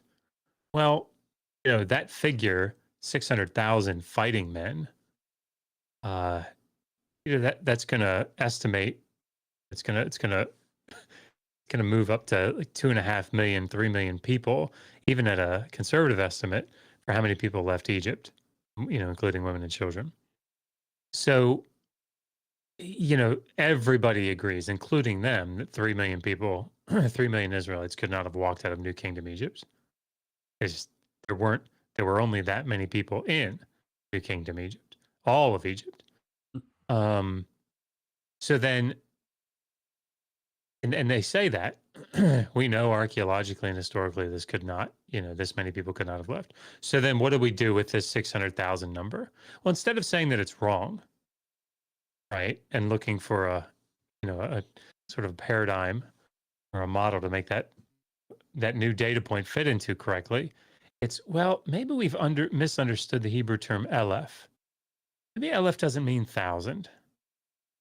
It means it everywhere else, but maybe it doesn't mean it here. I mean, that's a little bit of a hyperbolic statement, but there are places where it has a nuanced meaning. But in this context, in this syntactical structure, it means thousand, right? But they make an elaborate argument, that it doesn't. But the problem is that it creates huge, what I consider to be insurmountable problems for other passages. And so, yeah, it's just, as Dr. Kipp said much more eloquently and concisely, you just got to be careful what we're talking about. Yeah, it's ad hoc to the rescue. It's So on that yes. note, the reason that I had listened to some of his stuff, and yeah, I really keep in mind the apologetic that he's, putting forth. And he would say I've the been, same about us, just to be clear. And I would not take any offense to that. He would yeah, say, that's, good scholars got to be careful what they're talking about because they have an anti-supernatural bias or something. yeah, I get it. yeah, Get it. but so here's the issue and why I kind of stumbled on some of his stuff is the last few months I've been doing a lot more study on Judaism and Jewish thought, theology, the metaphysics, trying to get a better understanding of the New Testament setting. And without it, mostly it seems like I find Messianic Jews who all have apologetics built into their teaching. Is there anybody that you guys could recommend that gives a fair and honest Jewish assessment of the New Testament? Yeah. The kind of the Jewish backbone to the ideas and thoughts and Well, I think John Collins has written some really good stuff that you might find helpful.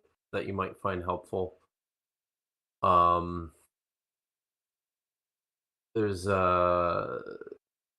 I'm pretty sure he's dead now, but a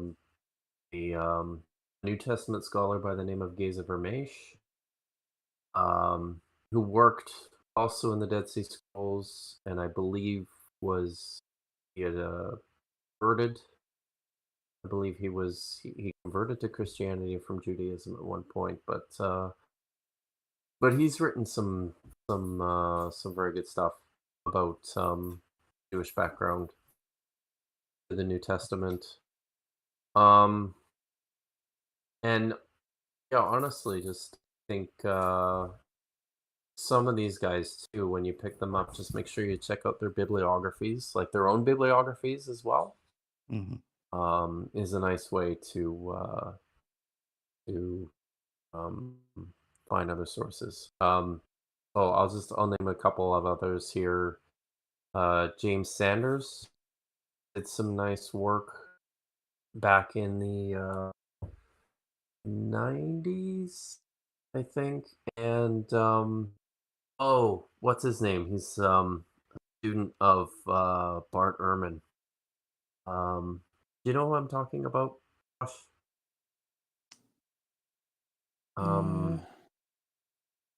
He wrote about the sons of Israel in the New Testament. Really, really interesting stuff. what about Lightfoot? Not Jason Staples, but sorry. Right.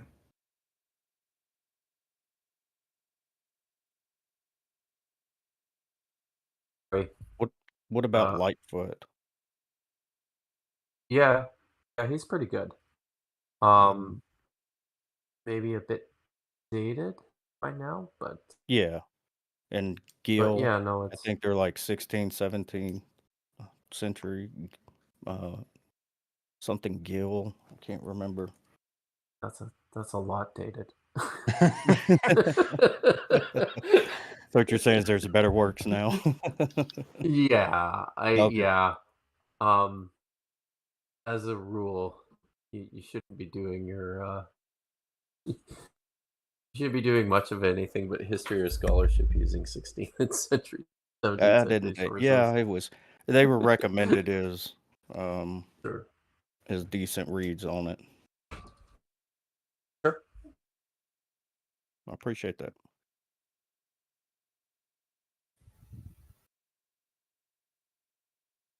I Nice. found a Thank you. copy of that Bible with references or whatever Sources online. revealed. What was Yeah, that yeah. question? And it's really good. So thank you. That's all I want to say. Yeah, you're welcome. You got a question, God? Yeah, I can use one. Maybe it's a weird one. How come it seems like a lot of sectors of Christianity seem to ignore the Old Testament completely, or nearly completely? They don't And want only to deal stick with with the New Testament. I think because it's big and uncomfortable.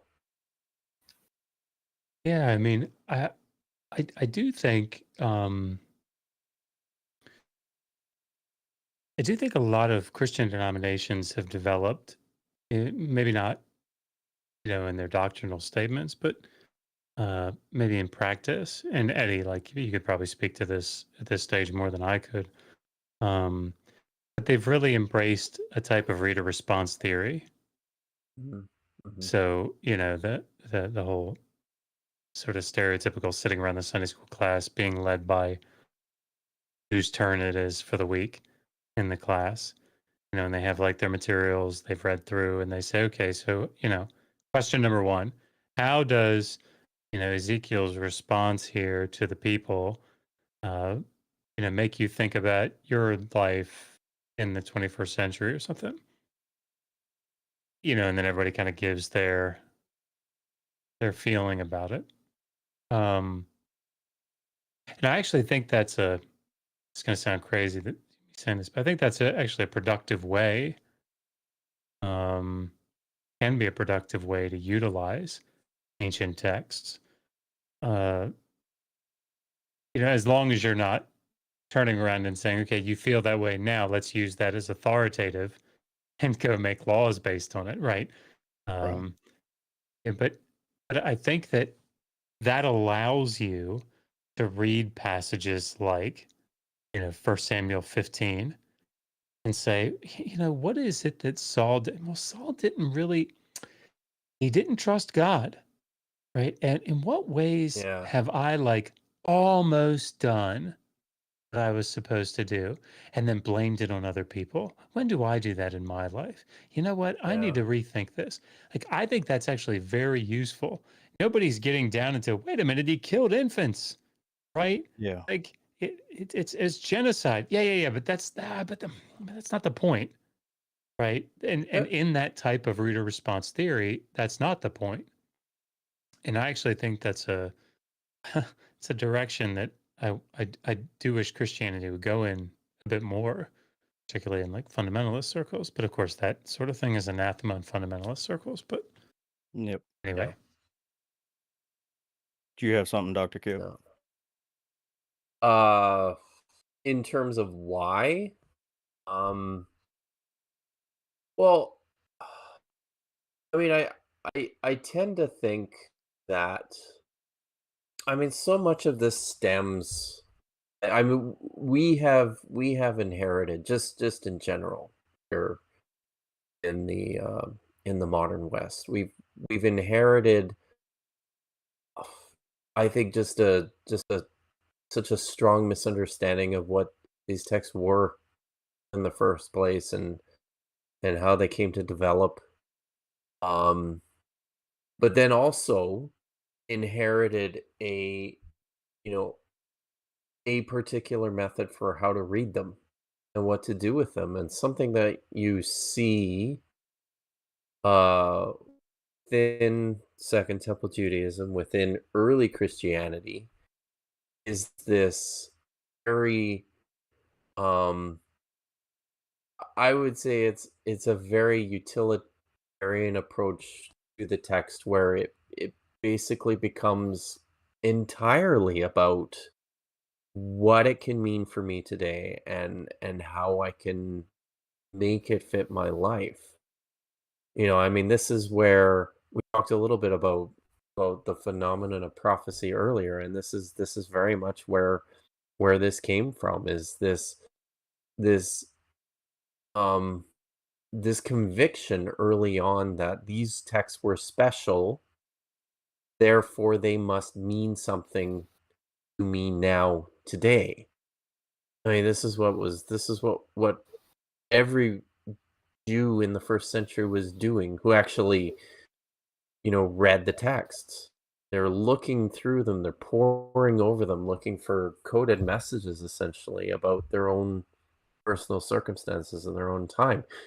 When it comes to the Bible, I mean, let's be honest, there's parts of it that lend itself much more easily to our contemporary circumstances, which is why, the Gideons produced a New Testament with the Psalms. It's or you'll have lots of churches will venture no farther than reading Genesis, Psalms, and Proverbs, and then the New Testament. So yeah, as much as everybody in fundamentalist or in evangelical circles hold to an idea of the entire Bible being the inerrant Word of God and the complete canon, there is very much at work in almost every church of a really, really selective canon. And it might be a little bit different from one church to the next, but I think by and large you'll find that everyone's got their favorite text, and I think it's just as simple as that. Yeah, I am an atheist, is what I actually am, and I find it very interesting, the entire Bible. Not, I want to take The a step entire back. Bible as a phenomenon. No, like it's very interesting how the Bible is set up. Like it seems to lead you to want to lead you into the religion, the way it's built. Yeah. And I think, I mean, that on a particular reading, right? I'm not sure if yeah, I don't know. You were gonna say something, Josh? Yeah, I was going to say I probably got about 10, 15 more minutes. Oh yeah. Okay. I'll hold my comments. We got two people wanting to ask questions. Harlequin, go ahead.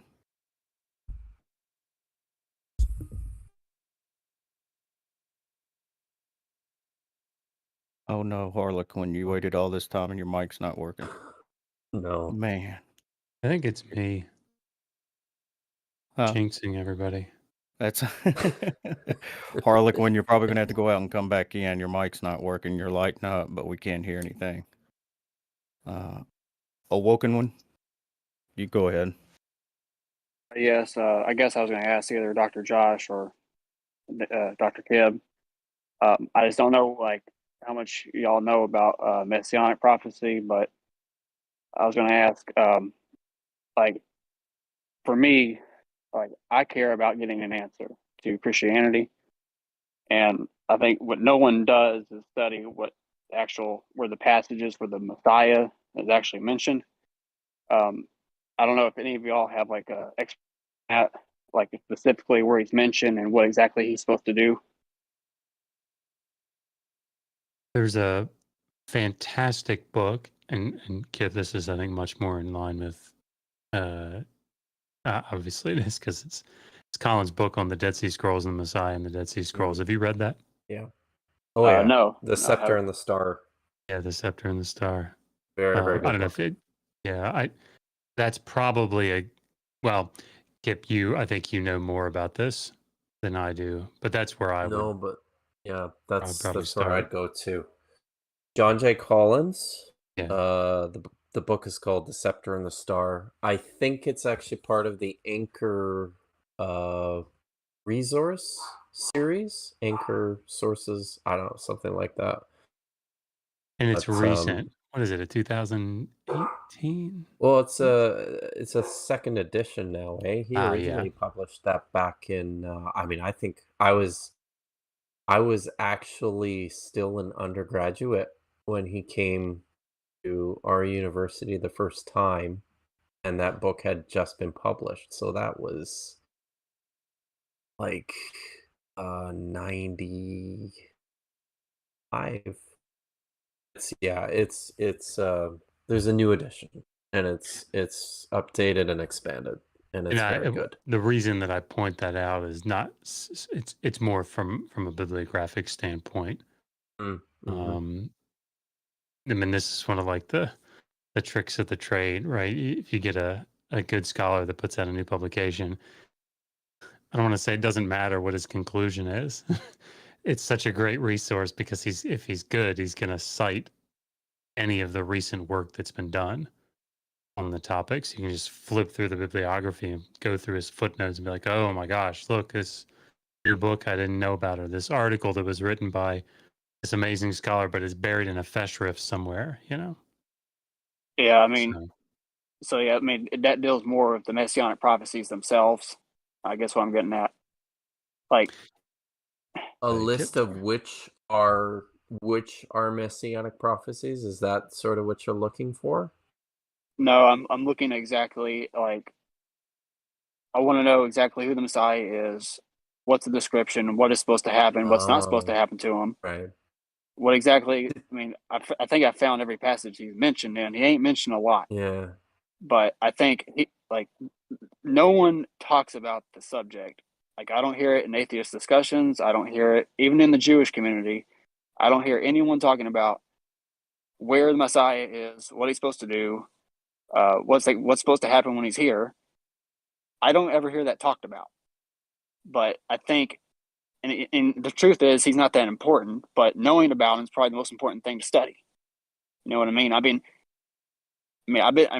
heard of John Collins. I've even looked at his books with Daniel, his early critiques of it. Jim Majors gave me a recommendation. I definitely want to buy some of his books. But I mean, for me, it's all about the messianic prophecies and Daniel and how that carries over into Christianity and did Jesus fulfill the prophecy? Yeah, I mean, there's definitely a difference between what these passages in the Hebrew Bible, what they actually intended. I use that word carefully, and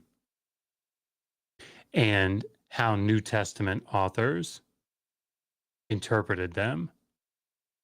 And so it sounds like what you're saying is, what was it that the Messiah was supposed to do? Let's say he did show up in the first century, right? Yes. What is it that the Hebrew Bible says he's supposed to have done? It says he's supposed to unify Israel and Judah. He's supposed to rule the unified kingdom and then speak peace to the nations and counsel them. Right. So sorry, it was that's the question that you're asking. You want is that what you're saying? Like, what is it that scholars agree that coming into the first century, everybody would have been expecting the Messiah to do X, Y, and Z? Is that correct?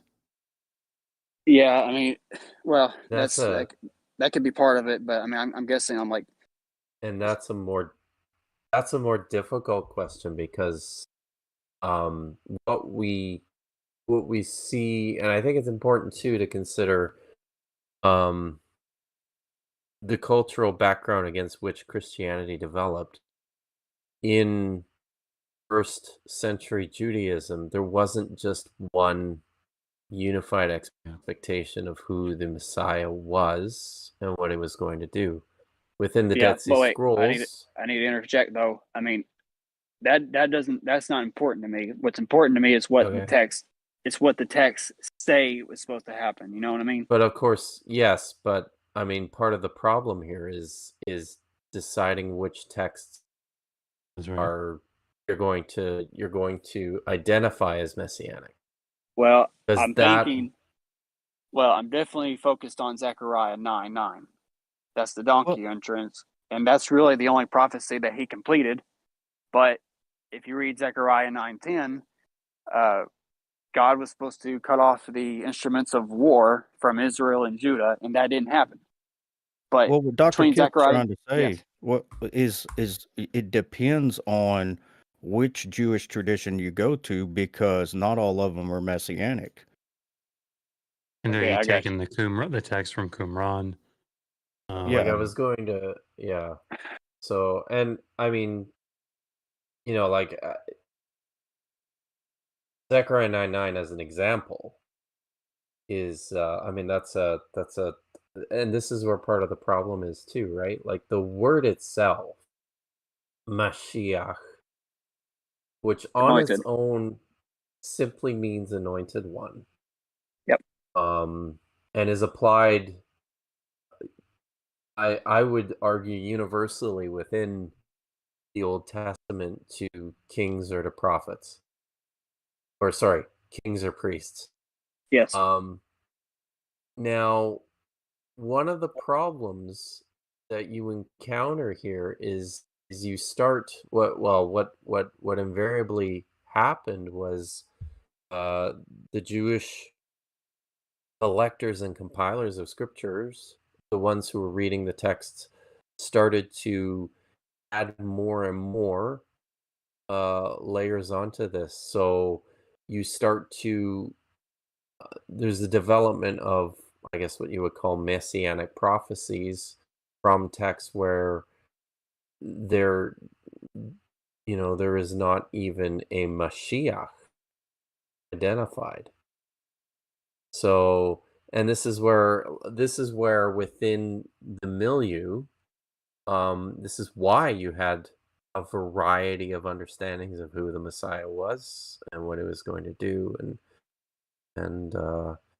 I mean, yeah, it's it's complicated.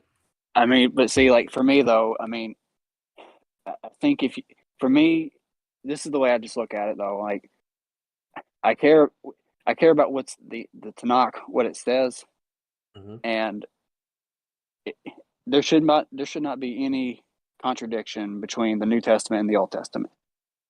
I mean, if it's written down, the New Testament writers are reading this scripture, and you got to have some authoritative document that says, this is divinely inspired. This has to be divinely inspired for Jesus to fulfill prophecy and be the king. I don't know. It's complicated. I mean, but that's just the way I look at it. The way I just look at it is Jesus in the Old Testament? I mean, I don't know if that's the best way to address Christianity, but I mean, that's probably the only way I can address it. I can recommend a source for you. What? Rabbi Friedman. He's all over YouTube. He's a Hasidic Jew. They are considered mystical because they're like a watered down version of Kabbalism, and they are messianic.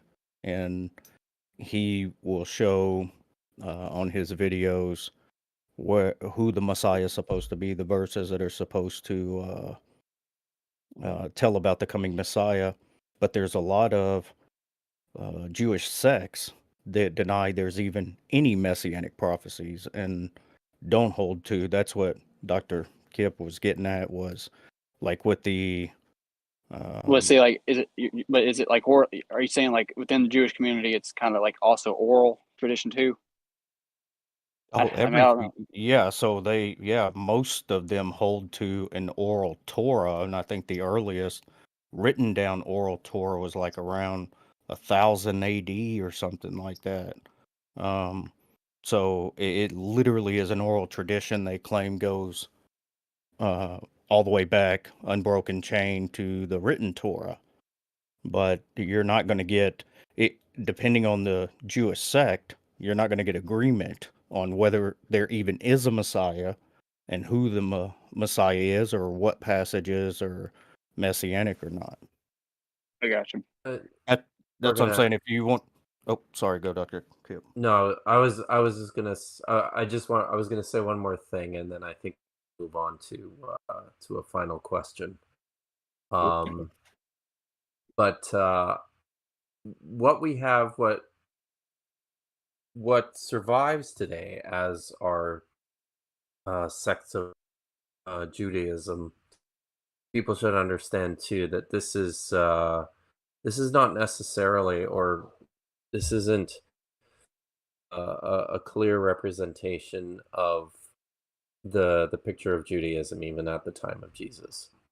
So, after the destruction of the temple, rabbinic Judaism, which was based on an expression of Pharisaism, is what came out of that. But we have entire Jewish sects, numerous of them that have disappeared entirely. So it becomes challenging when we want to talk about any kind of Jewish consensus, particularly before the destruction of the temple. Gotcha. Well, I appreciate it, guys.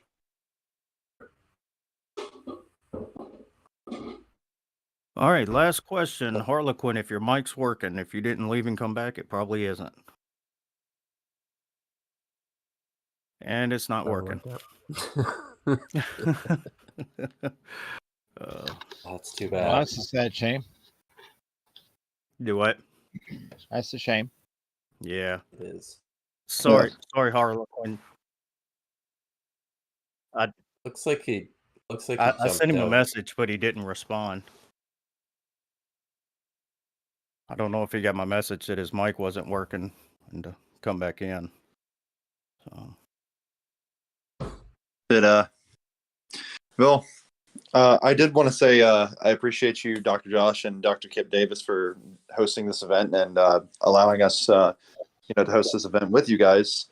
Again, I apologize about some of the technical difficulties at the beginning, but I hope you guys, are happy with some of the questions you gotten. I hope some of the people are happy with some of the answers they gotten. It was a lot of fun. Yeah. So this was fun. Yeah.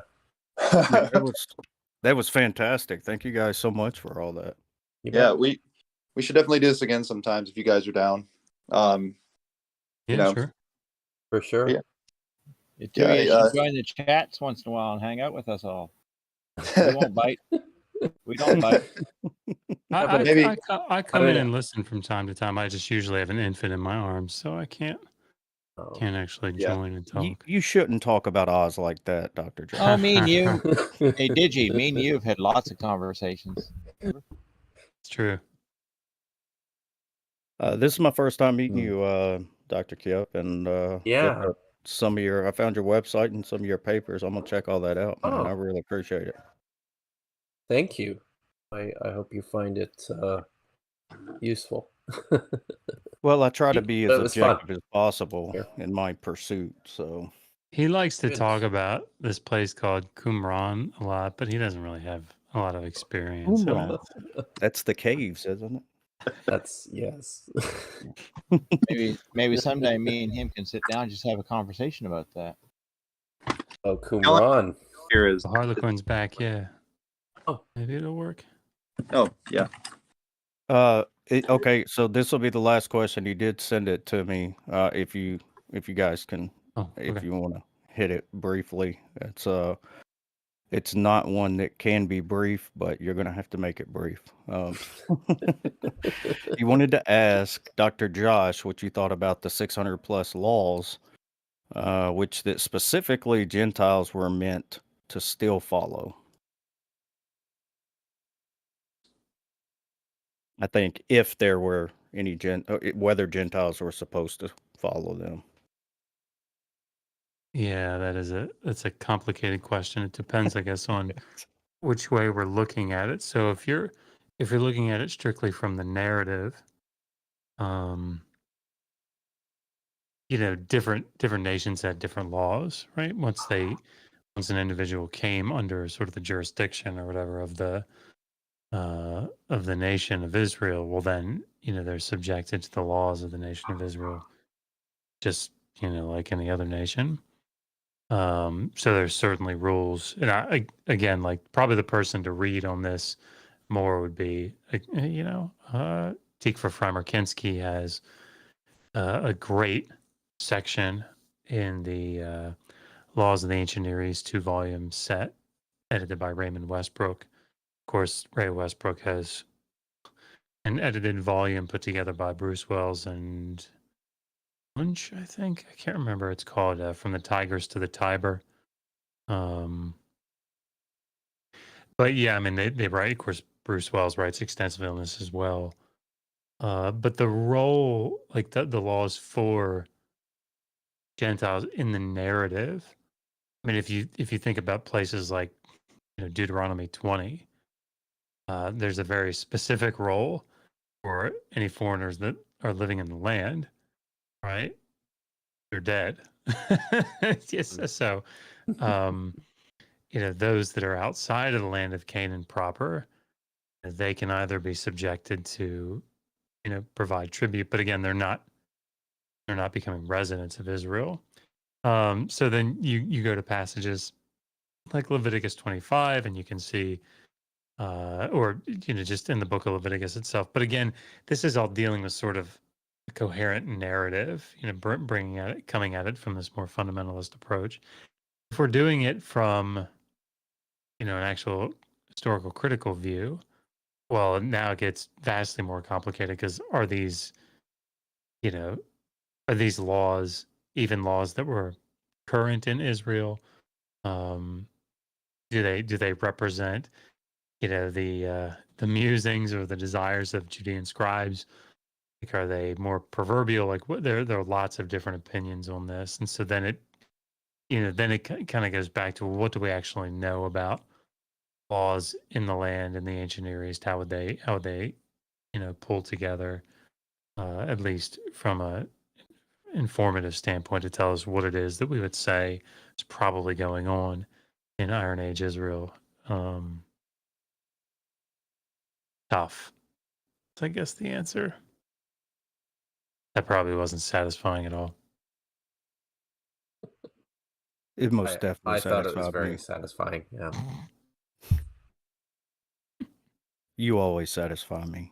Oh, come on, somebody.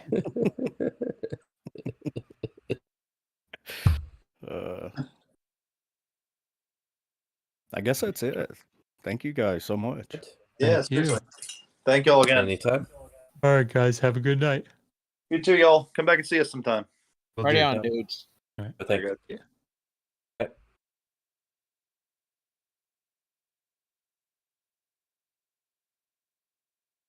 Hi, TJump.